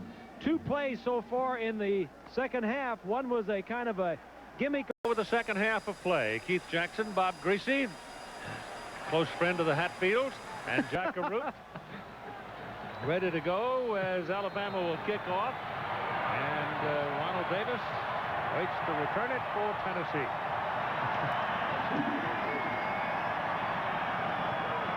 Tennessee got a long, hard road in front of them. They trail 17-3, having lost by a point to Arkansas last week on the last-second field goal. And Davis is coming out of the end zone. They huddle back in on the 5-yard line, trying to hide the ball and create some confusion. And all it got him was stuffed at the 10-yard line.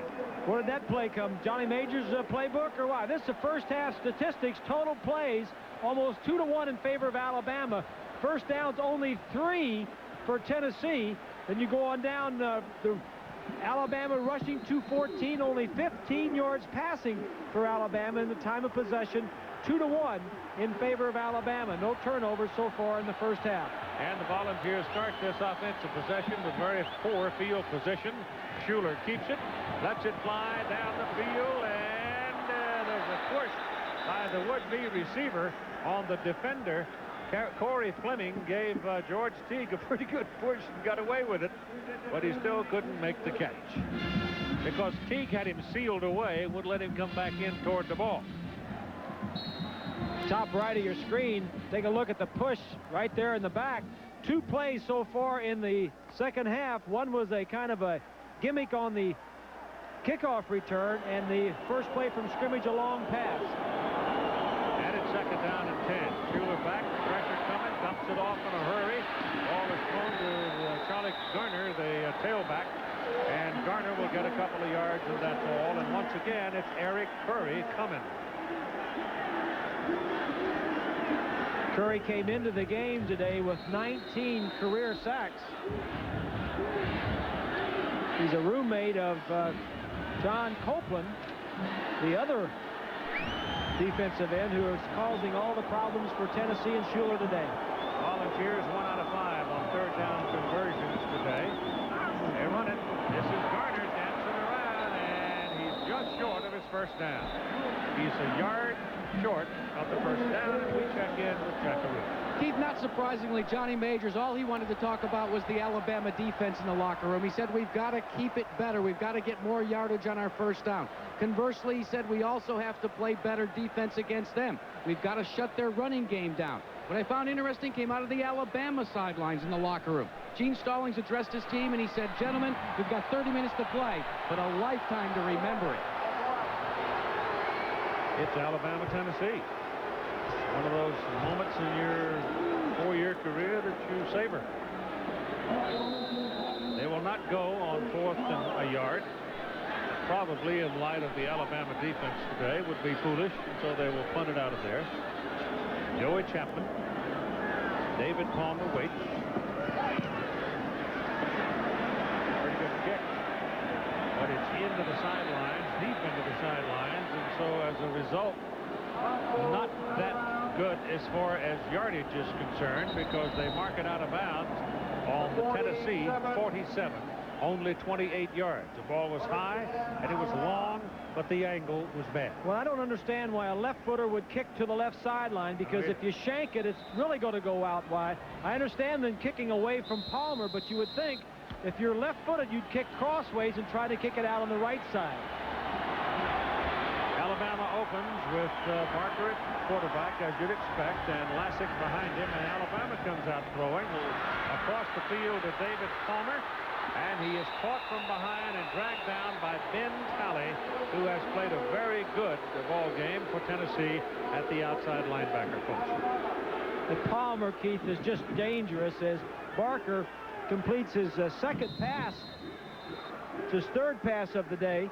Palmer, anytime he gets his hands on the ball, is a threat to go the whole way. Last year as a true freshman, he had 7 touchdowns, 3 receiving and 3 by punt returns, 1 by rushing. This is Lassick running the ball up the middle and running it down near the 20-yard line. And that'll leave them 4.5 yards or so short of their first down. 58 is Todd Kelly. 20.5 quarterback sacks for Kelly during his career. And as we told you early in the ball game, only Reggie White during his time here had more career sacks. That's pretty fast company for Mr. Kelly. This is Martin Houston. And Martin, trying for the first down, appears to have it. Miami getting a little bit of a breather today, playing TCU, and Michigan is at Indiana at halftime, leading 31-3. I want to tell you something, folks. That Michigan bunch ain't bad. That could be the best team in the country. Well, but they'll never get over the hump until they beat the Pac-10 team out in the Rose Bowl, Keith. That's right. No question. I mean, you say that, and they very well might be one of the best teams. As you see the first down, they may be the best, but until they go to the Rose Bowl and win that ball game, everybody is going to say, we'll just wait and see. Well, they had the Notre Dame game in hand and frittered it away into a tie. So it's first down for Alabama, just short of the Tennessee 15-yard line. Big upset right there in the SEC, with South Carolina boycotting, virtual mutiny. That's a pretty good tackle by guess who? J.J. McCleskey. He just joined us. We talked about McCleskey earlier in the game. He's only 5'8" and about 170. He's played offense and defense at various times throughout his career. And when you need a spark and you need somebody to come over and give your team a lift, they wanted this young man on defense. He's only 5'8", and he is the strong safety. He has to make a lot of tackles. I don't understand why they wouldn't come out, though, with a 6'6" tight end, why you wouldn't come out and throw the ball to him every other play. With a 5'8" defender. Palmer's back in the lineup. Barker rolls it out, throws the ball out of bounds. He had his tailback, Lassick, wide open over there, but the pressure was coming. Lassick was looking up into the sun, and it just didn't work. Tennessee was blitzing. Lassick was wide open, and Barker just threw it away. The Ball rest back at the 19-yard line with 11:17 to go in the third quarter, and Alabama leading 17-3. Looking right here at third down and 13. Let's see what they call here. Parker's going to want a timeout. Wants to make sure they're close enough to score, and he wants to put something on the board.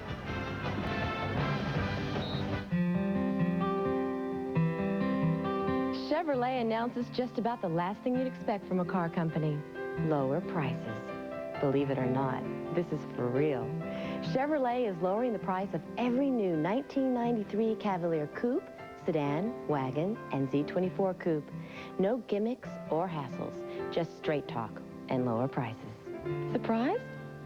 You shouldn't be. What else would you expect from the heartbeat of America?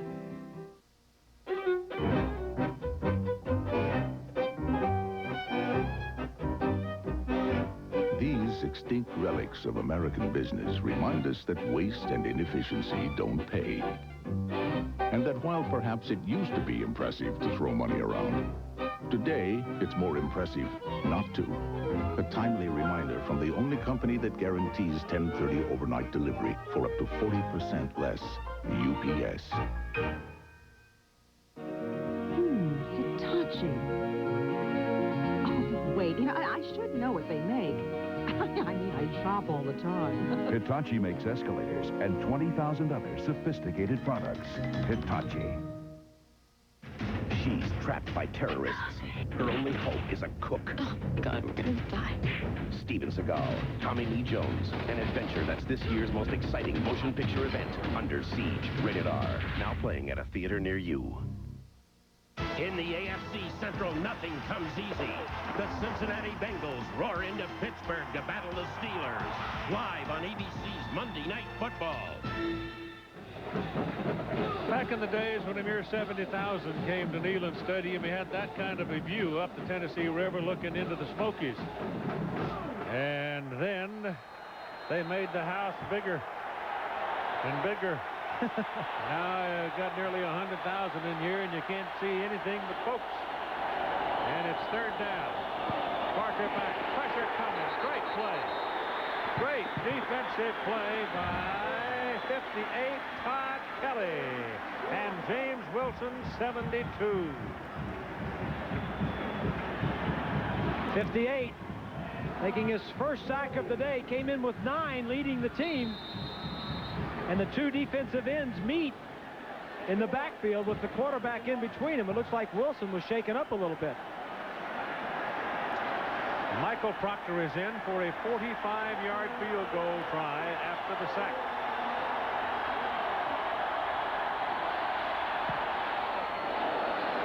Low line drive, hook to the left, no. So Tennessee gets a huge emotional lift out of stopping Alabama when they were inside the 20. So it's 17-3, and the Volunteers take over out of their 27-yard line.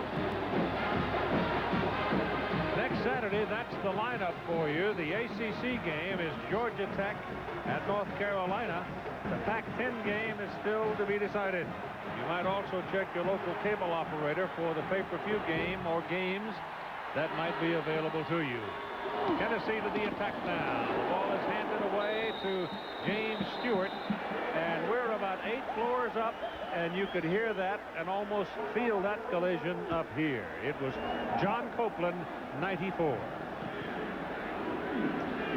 It was 47-21 Iowa State. Back a while ago when we talked about Jim Walden being happy, now he is in the depths of despair. Kansas scored 29 unanswered points to win that game. Second down and 13. Schuler's little pop pass is complete to number 19, Mose Phillips, who had stepped up into a slot back position. And that is short of the first down. Look at Schuler. This is a look at what he is playing against today. Alabama in the nation.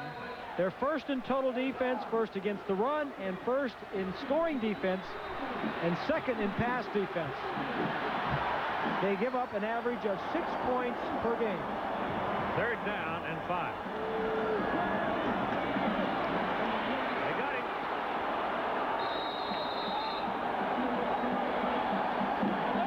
John Copeland and Eric Curry can share that one. I mean, that's like trying to run through a Joshua tree. Well, they just pushed the entire offensive line back in his face. That time, Copeland just pushed Smith, the right guard, right on back. Punting time. Tom Hutton, 43.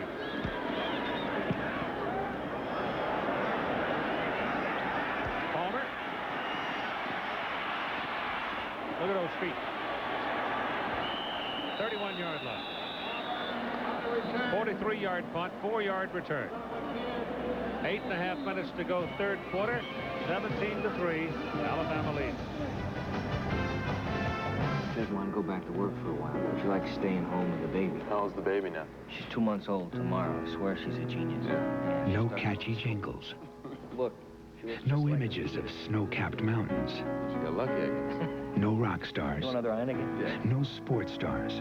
You know, I've been getting about... None of that is what made Heineken the #1 imported beer in America. So you like being a dad? I wouldn't trade it for anything. You ought to try it. You sound just like my in-laws. When you publish thousands of newsletters a week, color is out of the question.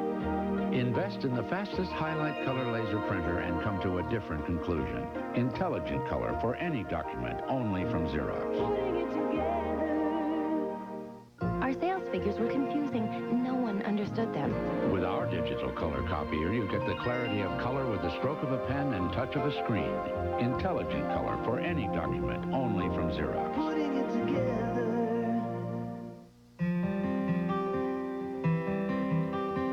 In 1993, you'll have over 500 new car models to choose from. And you can be pretty sure that most of them will cost more than they did last year. But this one won't. The Lumina Euro Sedan from Chevrolet. You'll find the features you're looking for, but you won't find a higher number on the sticker. This year's Lumina, last year's prices. Pretty ingenious, huh? What else would you expect from the heartbeat of America?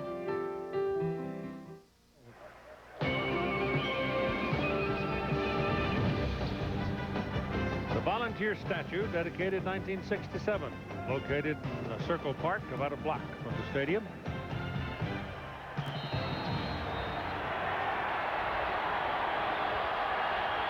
So from the 31 comes Alabama now, with Chris Anderson, the running back. He's got the ball. And he's got a first down. Picked up 11 yards on the carry. He runs a bit upright, more so than does Lassick, but he's very quick. It's just straight blocking up front. Shields, 61, is a center. He gets his man. Wilson to the left of your screen is holding the middle linebacker with his left arm right there. That was pretty good blocking until I saw that hold. Firm grip. 44, first down. Anderson goes the other way and gets just over the 45. Call it 2, 2nd down 8 coming up. That's at halftime now, Miami. Last year, Keith, as you recall, Tennessee went to a 4-man line and 4 linebackers and took out a defensive back to try to stop the run of Alabama. And here's a look at the comparison of Alabama and Tennessee rushing today. Alabama has rushed 40 times for 226 yards, and that average of 5.7. Tennessee has rushed only 15 times for 74 yards. Of course, there was one play for 42 yards in there by Tennessee that really kicks that average up. Here comes Palmer. Keeps it.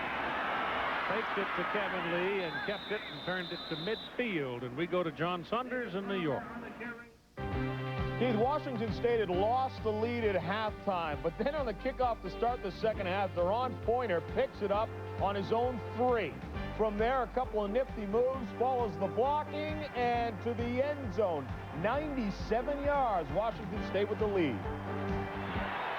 He has some famous cousins, the Pointer sisters. At midfield, 3rd down and 3. Parker can run for it. And he does, down to the Tennessee 45. He almost waited too long. But he got just enough. And so they'll move the chains one more time. Well, the offensive line for Stallings in Alabama are just doing an outstanding job. He had all kinds of time to throw. Then when he decided to pull it down and run for the first down, he had the ability to get upfield and do it. This team, Tennessee, came in second in the league in the sacks, quarterback sacks. One today. That's Anderson. Well, he got another first down. Moves the chains as Alabama's ground game, again, is running on all wheels. Watch the offensive line. All 5 starters from last year return. 69, the right guard is Stevenson. 77 out there, the right tackle is Patterson.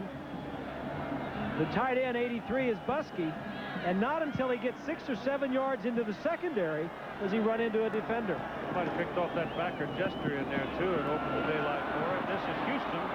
Martin Houston, the fullback, and that's another. Alabama first down.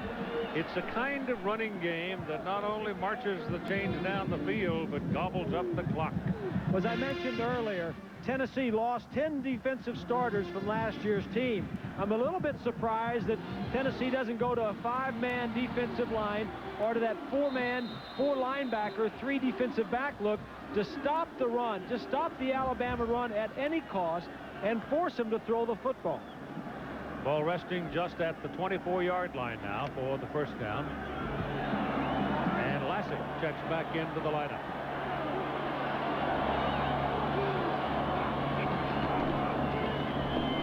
Up man, Houston. Well, he did a lot of that on his back, most of that on his own. As the Tennessee man hit him, knocked him off balance, but he picked up 5 yards, falling down. And it's another first down. And that's a little misdirection where he's going to fake the toss to the wide guy, and all of the linebackers are going to run out there. They're going to be blocked that way, and Houston takes the ball and comes back the other direction. It's almost right that the fullback, after doing so much blocking, gets to carry the ball a few times. On first down from the 11, it's Terrence Lynch, number 45, a sophomore out of Town Creek, Alabama. That'll pick up a couple of yards on the play. Maybe not quite. Yeah, I'm at the 9-yard lines where they put it down.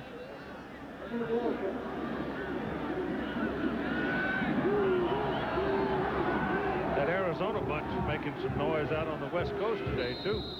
The Arizona Wildcats had lost by a point in Miami. Beat up UCLA. Now they're handling Stanford in the third quarter. 21-6. Pitch it back to Lassick.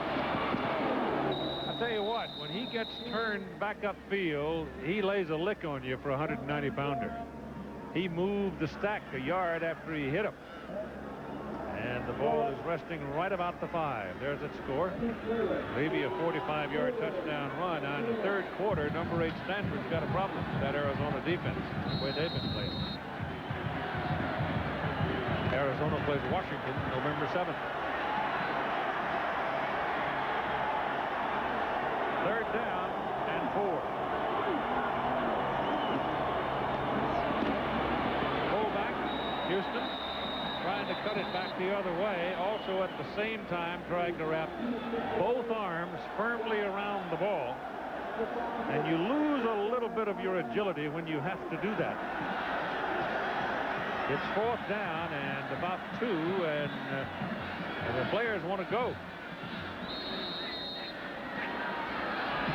And they're going to let them. Well, I think they should, Keith, because even if you don't make it and turn the ball over, you've got the best defense in the country, a defense that hasn't allowed Tennessee to do anything today coming on the field. Lassick is back in there as the deep back. Palmer's in the game. Pitch it to Lassick. Hit behind the line of scrimmage. Hit by number 9, Steve Session. So it's a great play by Session, and he stops the tide. It's going to be a toss over here, and Session is over here on a corner blitz. Got to have a a defensive man in the backfield. You've got to have a strong, have the flanker up there on the corner to block him. Have on the wing, with penetration by the defense will do that every time.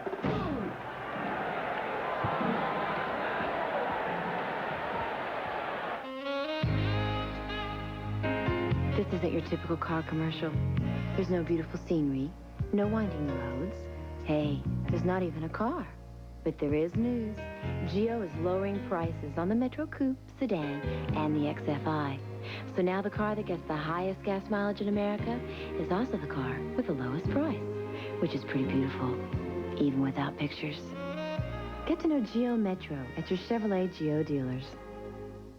I'm gonna love you forever. These days, more of us are planning long-term relationships with our cars. That's why millions are driving with Slick 50 engine formula. Slick 50 is guaranteed to help protect against wear, like no motor oil can, especially at startup when engine wear is at its worst. Treat your engine with Slick 50 so your long-term relationship can last even longer. Forever and ever, amen. He's outlined the problems facing our nation and has solutions to get us back on track. He's captivated America in the presidential debates. Now meet the man behind the movement. A visit with Ross Perot. Saturday night at 8 Eastern, 7 Central. Hitachi. They make, Oh, great shot. Now, what was I saying? Hitachi makes camcorders and 20,000 other products worth celebrating. Hitachi. Well, Tennessee doesn't have rosy field position, but their spirits have been uplifted considerably. This is the second time that they've been able to turn away Alabama in the third quarter when the Tide was down knocking on the door. So it's first down Volunteers from the 5, right up the middle, and they get almost 5 on the carry by James Stewart. Let's find out something about Michigan from John Saunders. Well, Keith, Michigan may be the best team in the country. Derek Alexander with some good footwork here, and then shows the quickness to get past any would-be tacklers. 70 yards. That made it 28-3. It's 31-3 in the third quarter. Keith. Thank you. Second down and 5. Schuler handing away to Stewart again. I have a question.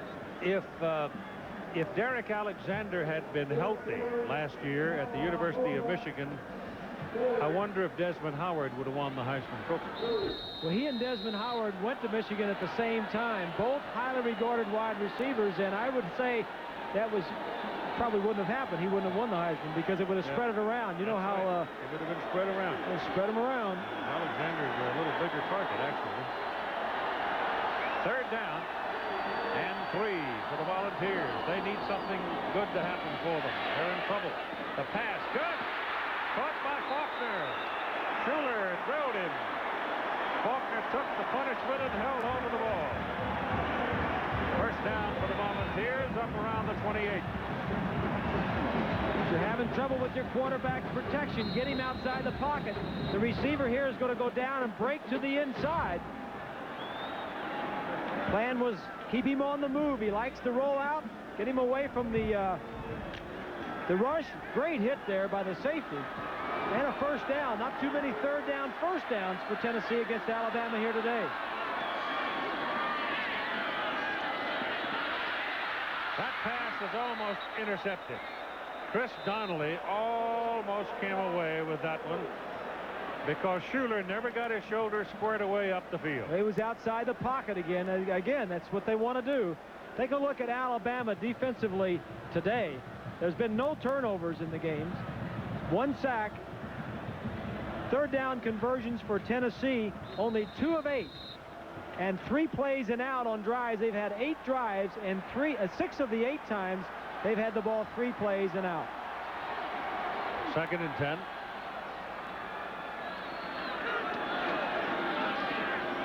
Run it with Stewart. It'll be third down and 7. At the conclusion of today's game, we'll choose a Chevrolet Most Valuable Player from each team. And for the 22nd year through the Chevrolet Scholarship Program, $1,000 donated to the General Scholarship Fund of each school. pretty hard for a right-handed quarterback running left to throw that ball upfield with defendable accuracy unless he can square himself up. Exactly. You got to get deep and then come to the line of scrimmage, but Alabama's getting some penetration even on the rollout. Joe Blitz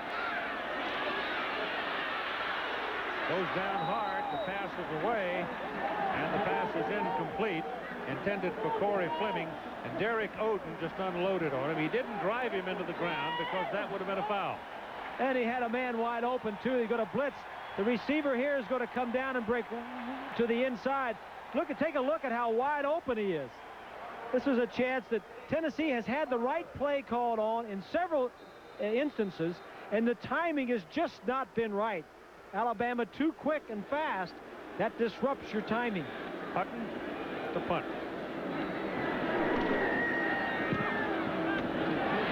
Gets this one off down the middle. Palmer looking to run this one. Dances a little bit back to about the 35. 8-yard return off a 41-yard punt.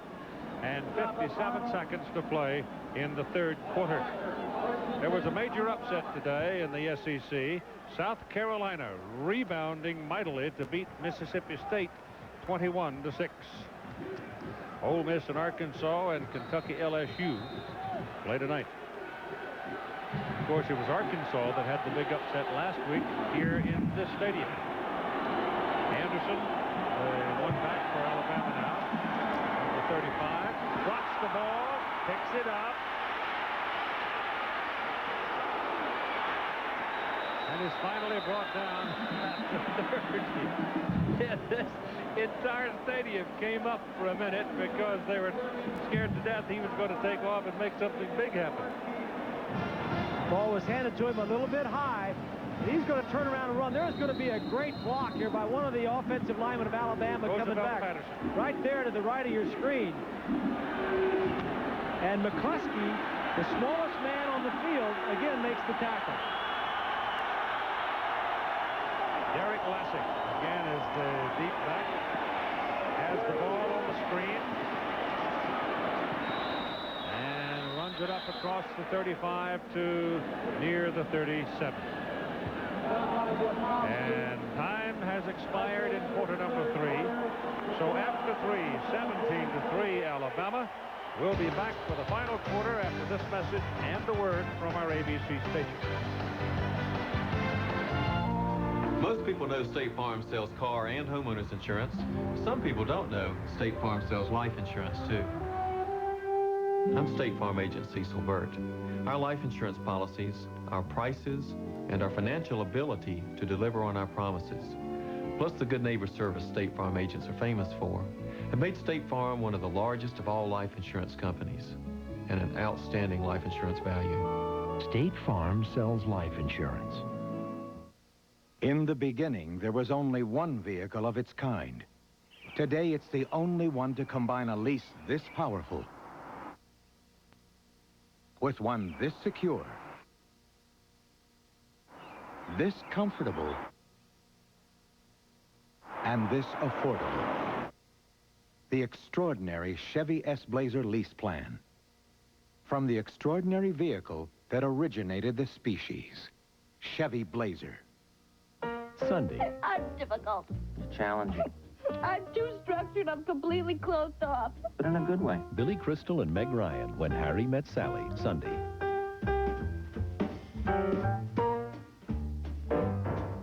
Who's number one at DFW? On Delta, you are. Delta, we love to fly, and it shows.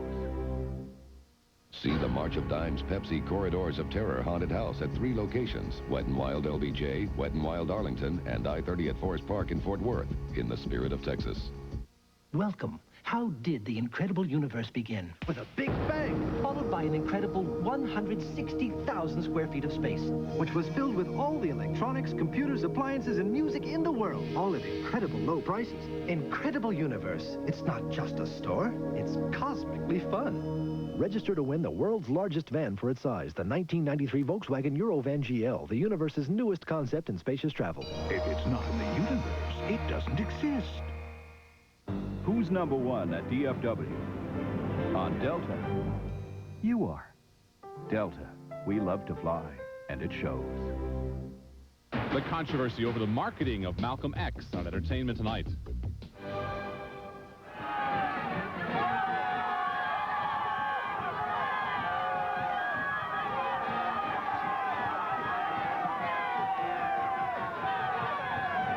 That commercial brought to you by Mom and Dad. Well said. 38-yard line, 3rd down and 6.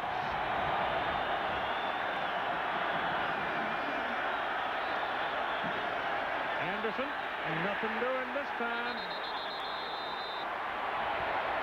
There was good penetration by the middleman, James Wilson, number 72. And Big James got him. And so the Tide will have to kick it away. Davis waits. Not Davis. Got a reverse going. Got a wall set up. Look out. Punter. Sylvan. Nilo Sylvan. Wide receiver, freshman. Turns in a big play coming off the river.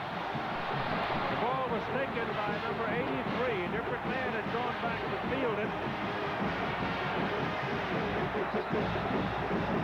Tennessee pulled a gimmick on the kickoff coming out of the second half. He just barely gets that ball. And before he's tackled, there'll be some good blocks along here. Right there, that's McCleskey, number 6, with a big block. Now they try to get something going, try to cash it in. The pass is too long from Schuler into the end zone, intended for Craig Faulkner. So they were trying to strike quick, and it didn't work. And here's John Saunders. Keith, Miami facing TCU. Gino Torretta here with a nice touch to Horace Copeland, who just outruns his man, 46 yards. Miami up 24-3. Keith. Pat Sullivan enduring some tough times as the new head coach at TCU. 2nd and 10. Schuler's pass down the middle of Bullock. Complete to Fleming. First down, Tennessee. Alabama 25-yard line. Just starting the 4th quarter. 17-3, Alabama leading.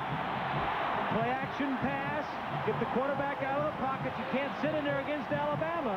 They've had plays open all day. They just haven't had the timing. This time the timing was there, and the completion now, they're on the 25-yard line after that big punt return gave some life to the fans. Hayden is in at tailback, or single back. No way. Nothing. No way. You can't run on first down when they're expecting it. After 3 quarters, heavily in favor. Look at the bottom, the time of possession. Then we'll go back up at the top. Total plays 59-33, and only 152 yards. Total offense, and 4 first downs for Tennessee through the first 3 quarters. Spread them out, no backs. Davis in at a wide out. Pass coming from the weak side. Pass completed to Fleming. Race to the corner, out of bounds, 3-yard line.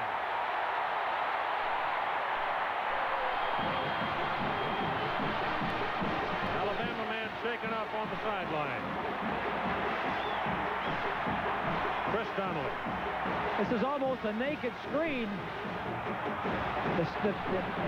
Curry, number 80, has a free shot because all of these players in the orange shirts are out here leaving the protection of the quarterback to get out here and block to set up the run by Fleming.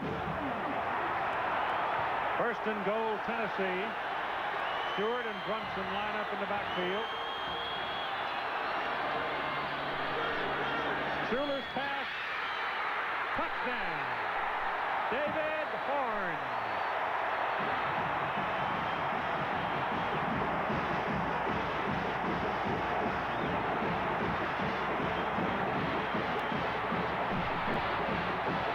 So Tennessee gets field position action off the reverse on the punt, and they cash it in. Good call. All three backs go this way. The quarterback outside the pocket.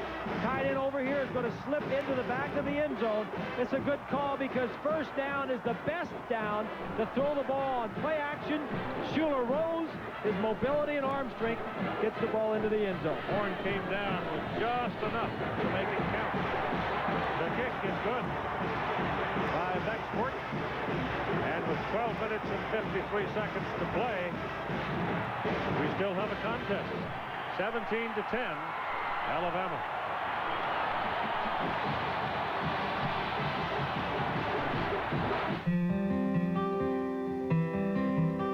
Chevrolet announces just about the last thing you'd expect from a car company: lower prices.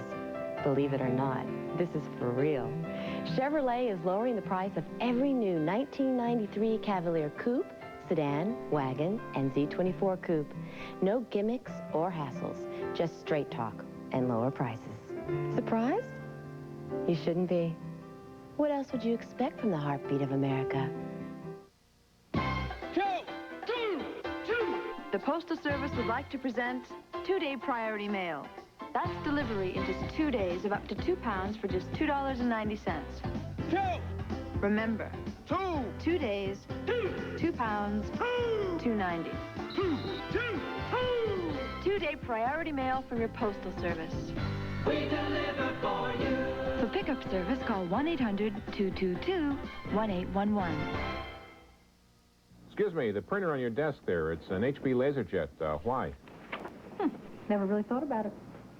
Well, look, somebody obviously thought about it. Somebody with a firm commitment to excellence, right? Probably. Everyone here has an HP LaserJet printer. And the fact that you don't think about your HP LaserJet kind of proves just how dependable it is, doesn't it? That's a leading question. Are you an attorney? Are you? Yes. This is a law firm. There you have it from an attorney at a leading law firm. HP LaserJet printers. If it isn't a LaserJet, it's only a laser printer. Ohio State meets Big Ten rival Michigan State. Penn State invades West Virginia or other key conference matchups. It's regional action next Saturday on ABC's College Football. Let's go back to the end of that last touchdown. Schuler outside the pocket. Gets his momentum going toward the line of scrimmage. Shoulder square. Outstanding catch. Did you think he was out? Both feet in. Of course, here's the kick. Not a whole lot on it. They didn't want Palmer to get his hands on the ball, but now Alabama can have its choice. They can take it up on the 35 if they want it, and they probably will. Didn't want to kick that ball down to Palmer. Instead, he went out of bounds. So they'll take it at the 35. And David Horn's third catch of the year is good for a touchdown. They'll kick out of bounds to put the ball on the 35. And with a lot of time left, it's only a 7-point difference now. Let's look at the drive, and the reason they only had to go 42 yards is because of the punt return that set up that touchdown. Lassick in the first half had 115 yards. In the second half, he's had only 4. Anderson's been playing quite a bit. Barker's pass, good to Palmer. And gets it up to the 45 and appears to have a first down before McCluskey brings him down. Here's Jack. Well, Keith, I'm with a man who has a lot of mixed emotions. His son, J.J. Sirles, plays for the Tennessee Volunteers. But Tom Sirles, you are an All-American linebacker for Bear Bryant at Alabama. Who do you pull for in this contest? Well, it's really a heart twister. It's hard to pick a team. Of course, the son, I've got to root for him. But I've got Bear Bryant's ring on, and that's always going to be there. Well, Keith, they bleed crimson a lot of times down here. Barker nailed behind the line of scrimmage. The defensive play is made by the son of the man Jack was talking to, J.J. Sirles. Talk about good timing right here. Sirles is number 48, plays off the block. Sirles has had some bad knees. In fact, they call him Iceman because he spends so much time with ice on his knees. Arthritis. He has arthritis. Second down, 11. Barker's pass too high, intended for Palmer. Well into the crowd. And so now the Tennessee trucker, trailing by only 7, starts to unravel the Alabama offense a little bit.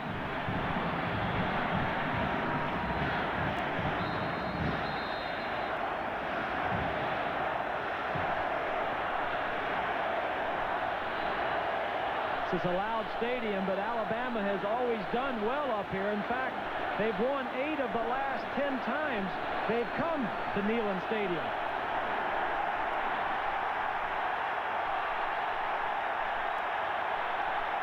Third 11. Blitz.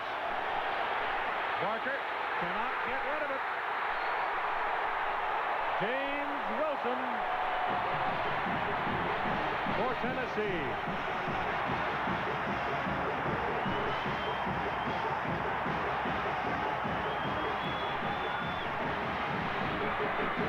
And so the crowd of 97,388 sends the sound echoing through the foothills of the Smokies as Summers drifts around behind the 10-yard line to make the catch and comes back to about the 18. It's a 52-yard punt for Brian Deal.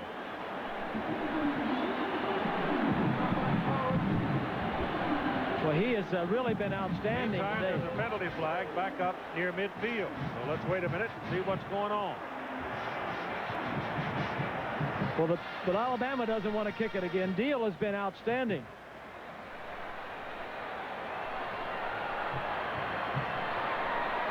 I wouldn't think they'd want to kick it again. If it's a 5-yard penalty, there's no first down involved. Even if it's a 10-yard penalty, certain kind, there would be no first down involved. Holding by the receiving team. Post-premise kick foul. From the end of the kick, which was a 9, we'll go to the 4.5. Half the distance. First down. So it's against the Volunteers, and it puts them back to the 4 and a half. Here's the total yards for today. Alabama, 263 yards rushing, only 54 yards passing. And Tennessee is about the same rushing and passing. And that is a lot more than most teams are getting against Alabama this year. Usually Alabama gives up about 155 a game. In the previous spot. Fourth down again. Well, apparently called it on Tennessee, and it should in fact have been called on Alabama. Now they will have to kick it again. So a little miscommunication. Foul was not on Tennessee, but it was on Alabama.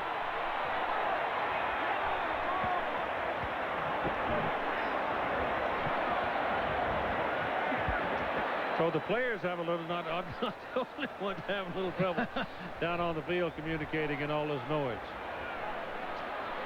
11:13 to play in the game. Let's pause 5 seconds right here so our ABC stations can identify themselves.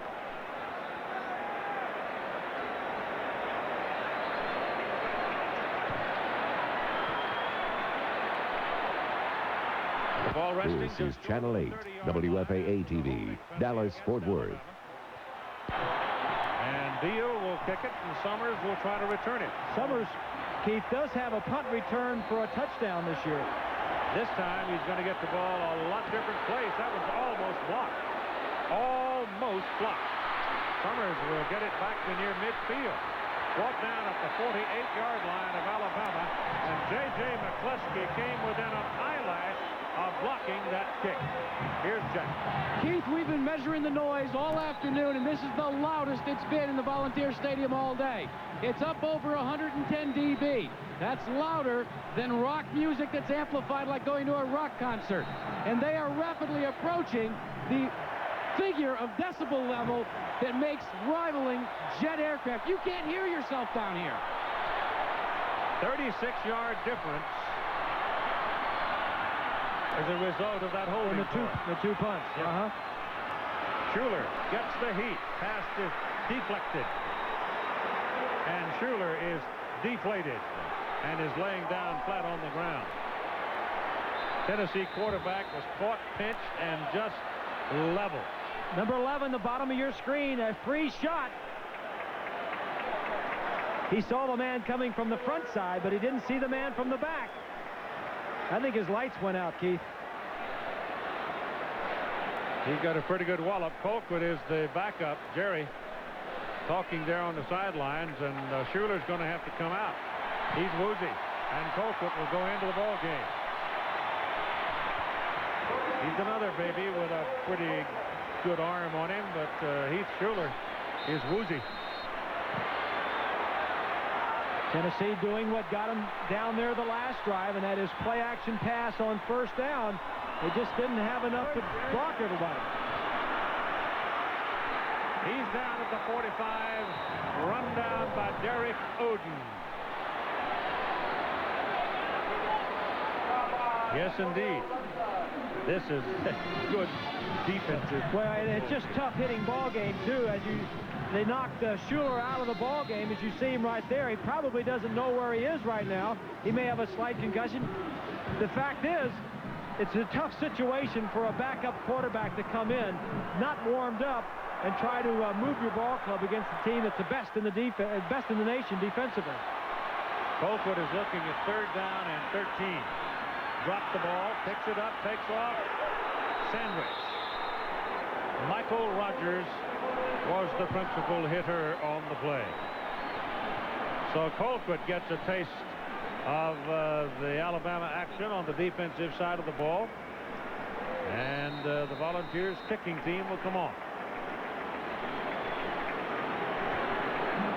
Schuler talking to the doctors and the trainer. Seems to be all right now. We're told that he just got his bell rung, and they'll ask him some pertinent questions and find out if he knows where he is, knows what the plays are. Ball comes back to the punter on the bounce. And Hutton just gets it out of there and gets a good kick out of it. All the way down to the Alabama 22, 32-yard punt, no return. Well, if that is getting your bell rung, the next time they pull the rope, if I were him, I'd want the ambulance coming too. Critics say Pure Country is pure gold. I was knocked out. Not since Marty Robbins and Gene Autry has a real singing cowboy ridden onto the movie screen. George Strait, Pure Country. Rated PG. Sneak preview October 17th. In a world of constant change, there is one certainty.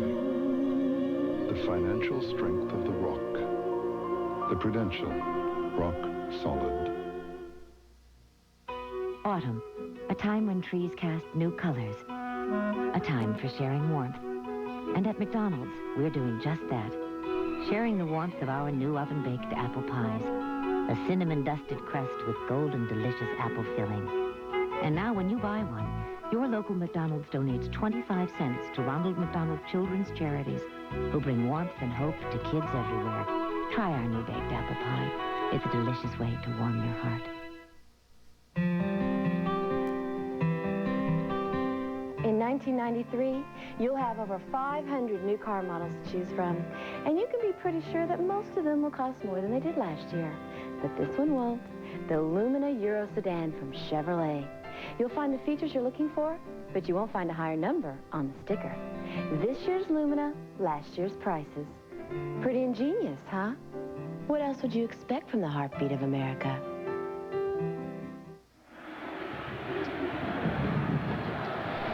Summary of the ball game. You see it's Alabama by 7.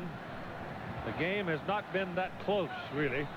But Tennessee is sitting here with 9 minutes and 22 seconds and a chance to win this ball game. They've hung in gamely. From the 22, first down Alabama. Barker pitches to Lassick. He's been quiet in the second half, and they're going to run him down at about the line of scrimmage. And again, it's J.J. McCleskey who makes the play. McCleskey is in double figures for tackles. That's his 11th tackle of the day, and he leads the Volunteers along with Talley in that category. I don't see how in the world he missed blocking that punt a while ago. He came so close to it. Second down and still about 10. They say 9, but it's because they picked up a half a yard. Vlasic this time blows over the left side and barrels to the 42 and a first down. Ball came out, but the whistle had blown.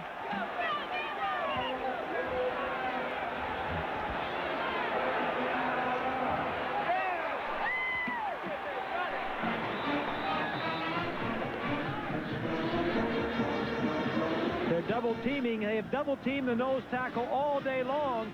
And 41, Ingram is just slow, the middle linebacker, getting to the hole. Vlasic shaken up.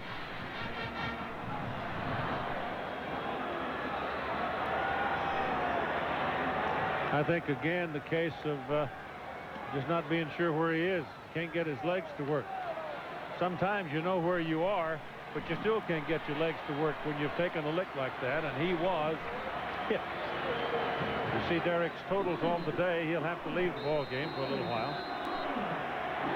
Ball is at the 42. It's a first down with Chris Anderson checking in now at the single back position.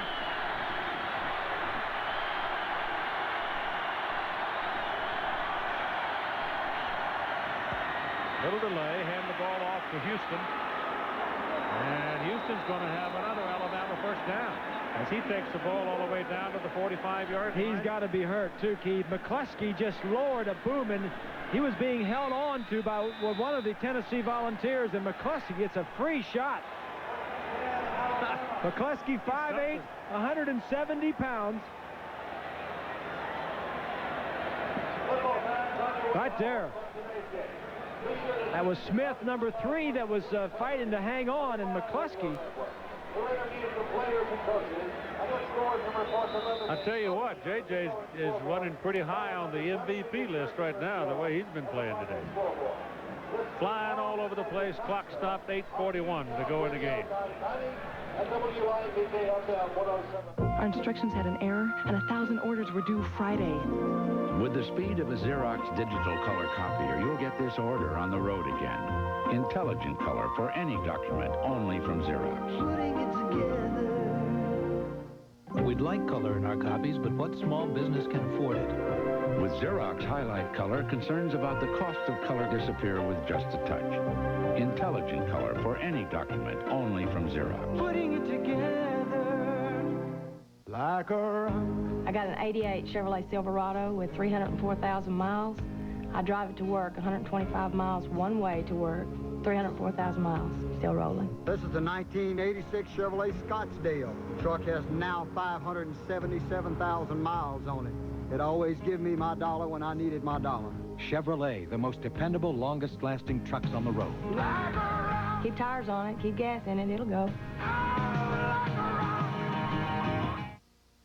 There is a sound that you can expect to hear on the new Riviera. It's the sound of German being spoken by those who now converge on Miami's legendary beach. Beck's, the #1 imported German beer on Ocean Drive, in America, and the world. Need a fresh start? Get the battery that's proven to start over 50,000 times. Motorcraft. Motorcraft quality parts from Ford. The starting running backs for Alabama both been dinged up and are on the sidelines right now. There's Martin Houston, the latest. Derek Lasser preceded him. So it's Chris Anderson and Terrence Lynch in the backfield right now. And this is Lynch. And on first down, he picks up close to 5.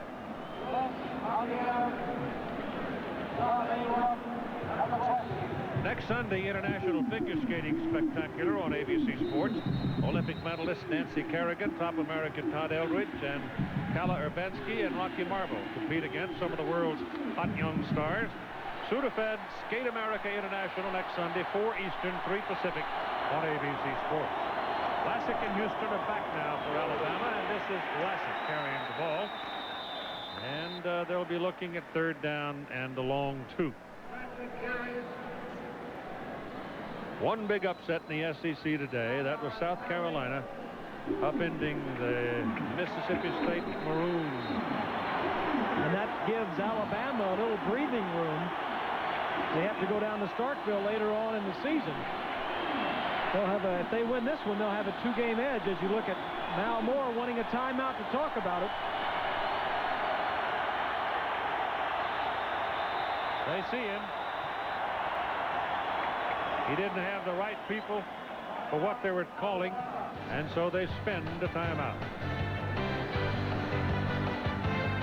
I don't believe him. I don't believe him one bit. I don't believe him. Trust. I don't know much about Clinton except promises. He tells everybody what they want to hear. Well, he wants to spend more money, and the only place he can get it is from the taxpayers. Higher taxes, Less food on the table, broken promises. less clothes on the kids' back, I don't know how we can take any more taxes. less money to go to the doctor, He's raised taxes in Arkansas, he'll raise taxes here. just less of everything. Things haven't been that great with Steve and me for a while, so it's not a total surprise. Believe me, it's still a little scary being on your own now. You really need to start thinking about money. I haven't begun to think about that. When I went through this, I sat down with a broker over at P. & Weber. He looked at what I had, and we came up with a plan that basically just let me get on with my life. And how did he know what you needed? Fortunately for me, he asked. This man has 2 of the fastest feet in the world, but even they can't pump a brake as fast as this Chevy Cavalier's standard anti-lock brake system. Oh, yeah? Without ABS, no matter how fast your feet are, this can happen. Whoa! But to help you stop and steer on slippery surfaces, Cavalier's anti-lock brakes pump on and off up to 15 times a second. Yeah, but can they do this? The safety of ABS. What else would you expect from the heartbeat of America?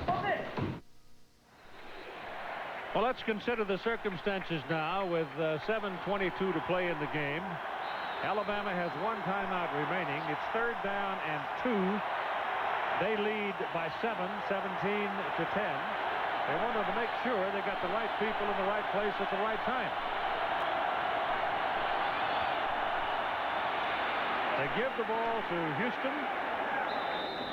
And Martin Houston will have the first down, and he got it by about a foot.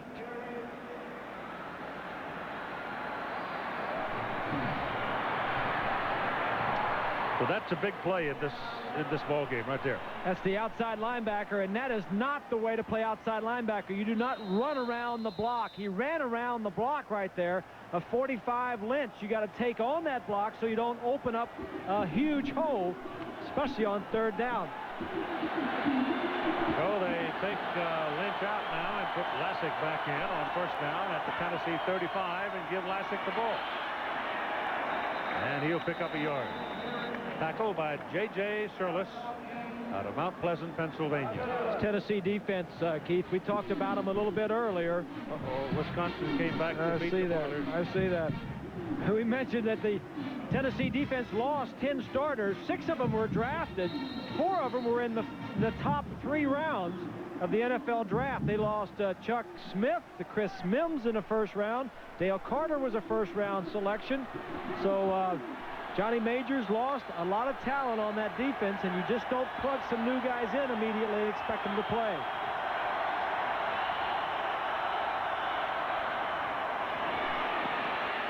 This is Houston. Nothing doing. George Kidd and J.J. Surlis. You know, Surlis had been pretty quiet until we get down late in the ball game. And now it's crunch time, and now he shows up. As the offensive line, this time the orange shirts get in the creases, and there's no gaping holes there. Good defense that time. Larry Marmee, the defensive coordinator, doing a nice job. You know who had his head in the middle of that? J.J.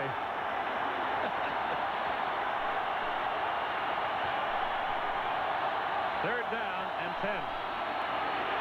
Parker drops the ball. Alabama got it. Well, if you counted the arms that were up, it would be Tennessee's ball. That's right. A whole bunch. 3rd down pass from the opposite side. Who is that? Wilson? 72 knocks the ball loose. That play by Wilson takes him out of field goal range, and now they'll have to punt it. Big play. 17-10. High hanging kick. Fair catch is called by Tommy Johnson. He might have been better off to let it take a shot at the end zone. It might have gotten there. Well, with that defense on my side, I think I'd catch it and make him go 85, 80 yards. Yep. He caught it out around the 8-yard line. The ball bouncing sideways. They might have had him a little deeper, but they'll take him at the 8. Schuler's back in there. First down from the 8. Kept it and goes down after about a yard pickup. Michael Rogers out of Laverne, Alabama, makes the tackle. So it'll be second down and 9.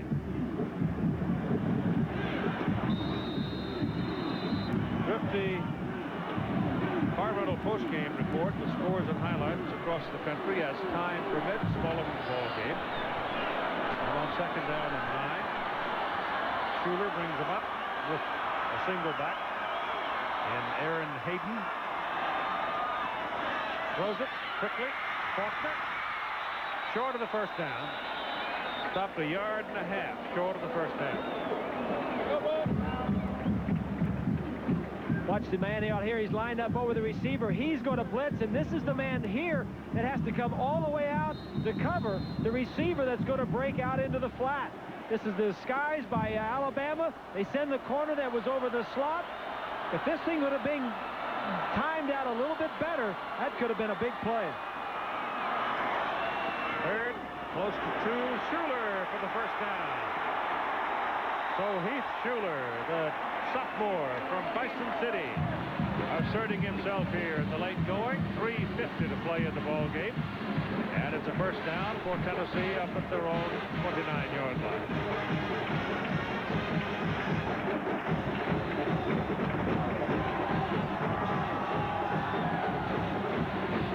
Alabama controlled it really until the fourth quarter.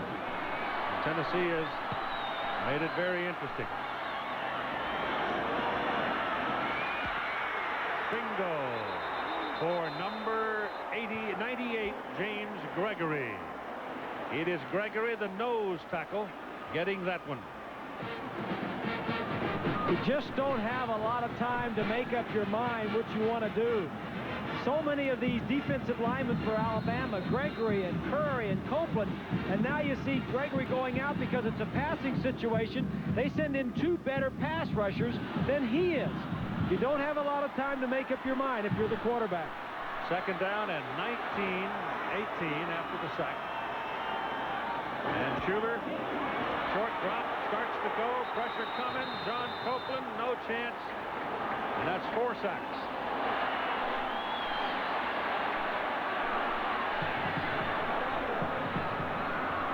Washington State to a 30-17 lead over UCLA in the fourth quarter. In a situation like this, Keith, where this ball game is, and you're quarterback and you're trying to move, you just cannot afford to take sacks. No negative yardage in this situation. The worst you want are incomplete passes. The last 2 should have been thrown away. If you have the presence of mind, you've got to think of that ahead of time. Schuler's just a sophomore. He's thinking of a lot of other things besides that. Third and 23. Roll him out to get him away from the pressure. That's out of bounds. Yep. So it's an incomplete forward pass. Yep. In the meantime, the clock has run all the way down to 2:03. Too much pressure in the pocket. You got to get your quarterback outside, and then the execution is not there. And fourth down, 23. Tennessee spends one of its 3 timeouts to talk about it.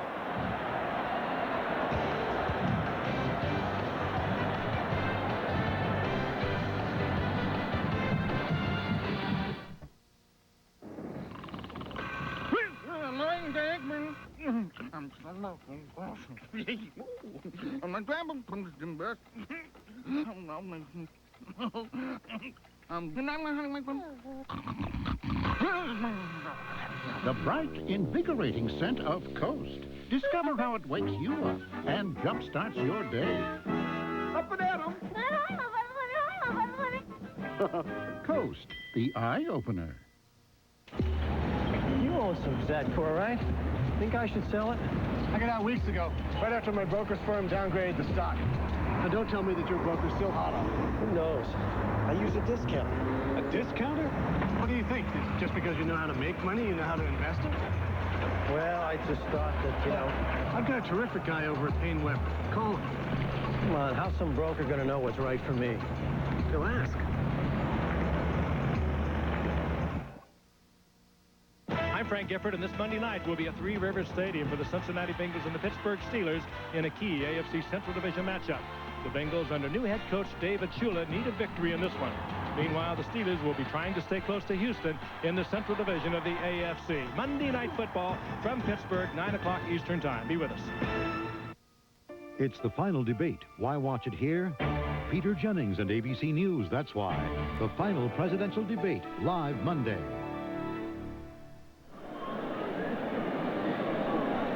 Tennessee has decided, apparently, to at least show punt. Whether they do it or not, we'll just have to wait and see. But I think it's the right thing to do, Keith. You're back. It's 4th and 24. But you should have done it before you called the timeout. Right. Then you would have had 3 timeouts to stop the clock when you give it to them. Hutton hits it. Good one. Palmer tracks it down back on the 38-yard line and then wiggles around for a while and comes back to about the 44. So it's a 46-yard punt and a 6-yard return. And as you see, Texas A&M continues undefeated. And Alabama has the football with 1 minute and 49 seconds to play in the ball game, leading 17-10. And number 52 of the Volunteers, who is Mark Holland, the snapper. Tennessee has 2 timeouts left. Look at that. Georgia Tech leading Florida State by 11. The day of upsets. Yep. Houston gang tackled after a 2-yard pickup. The Volunteers jump quickly into a 6-man front. And call a timeout. They got 1 left. And you got 1:43 to play in the ball game. Well, let's see if we can define things for you now. Next Saturday, here on ABC, Ohio State, Michigan State, the Big Ten country, Penn State, West Virginia, Baylor, Texas A&M in the Southwest. The ACC game is Georgia Tech, North Carolina. Right now, it begins to look like the Pac-10 game will be Washington State and Southern California. Maybe, depending on how things go, but that decision has not been made. There, you know, all of this talk about Stanford, which was trailing the Arizona team a goodly bit a while ago in the 3rd quarter. People have paid little attention to Arizona State because of all the problems they've had, and yet those Sun Devils have lost this 1 ball game. How about Arizona? Well, Arizona's still right there, too. But Arizona State is the one that nobody's ever said a word about, except in times of travail, and yet they're still there.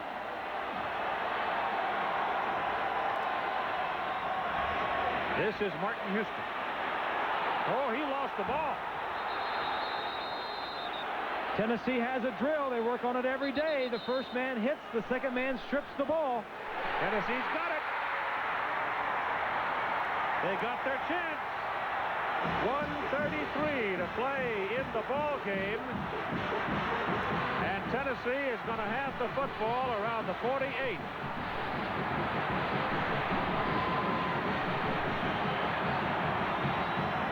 That's the big fullback. First man hits. Now they're in there grabbing for it. Right there. That is the first turnover of the ball game. Volunteers have only 1 timeout remaining. As they come quickly. Schuler back. Pressure. Runs right into Eric Curry.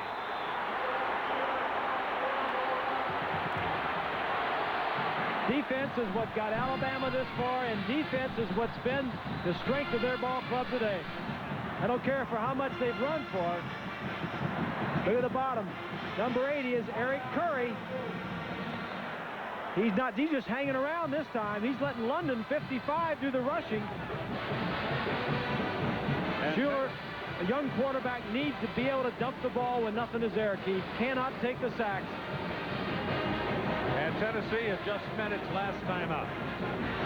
The ball moved from the 48 back inside the 44, and they no longer have a timeout with which to work.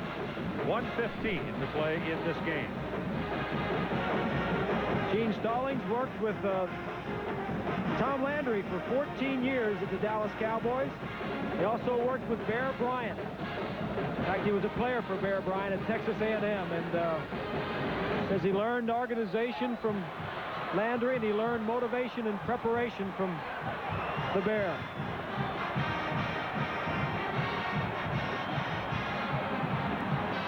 So here's Schuler now. He's got his instructions for the last minute and 15.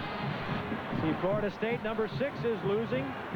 Stanford at number 8 is losing, and Penn State, number 9, has lost.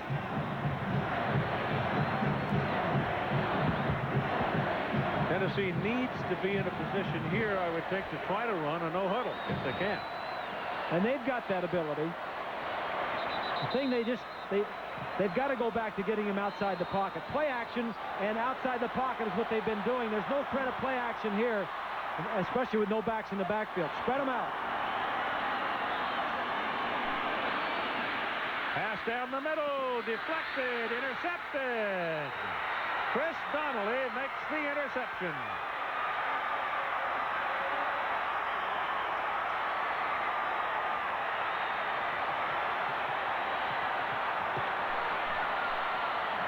And that'll do it. Donnelly is a transfer from Vanderbilt. He was the 1989 SEC Freshman of the Year. Was Donnelly. Decided that he wanted to change the scenery. Little rollout. Good defensive play by the front man. And Donnelly is there for the interception. Trying to get the ball to Davis. A speed receiver coming across the field. Maybe just waits a little bit long. There was a hole there between the linebackers. He waited a tad long. Donnelly with his 3rd interception of the year. Tennessee cannot stop the clock now. They have no timeouts remaining. I'm not sure who that was that deflected it. It might have been Michael Rogers. Dropping linebacker who knocked it up in the air for the killer for the Tide. Alabama came in here having won 6 in a row. And as you see, they won the last 3 times here.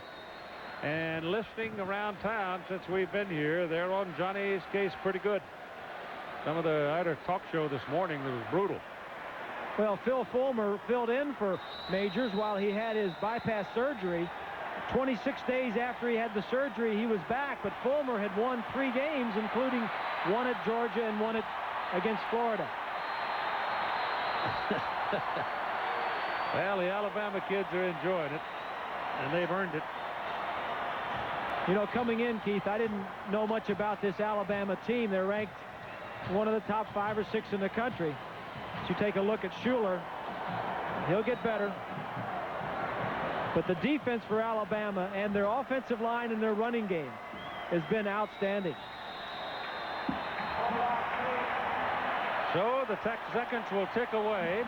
And here are your most valuable players. Derek Lassick for Alabama, 33 carries, 142 yards, and 2 touchdowns. J.J. McCluskey, 12 tackles, 5'8", 12 tackles for Tennessee. And Chevrolet donating $1,000 to each school's general scholarship fund to reward outstanding students for academic achievements and to help those who need financial help. Game's over. Alabama 17, Tennessee 10. Alabama is now 7-0.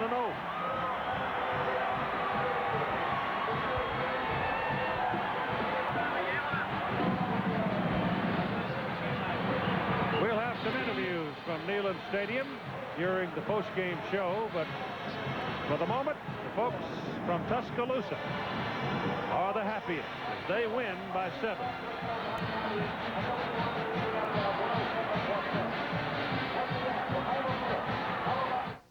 This week on ABC's NFL.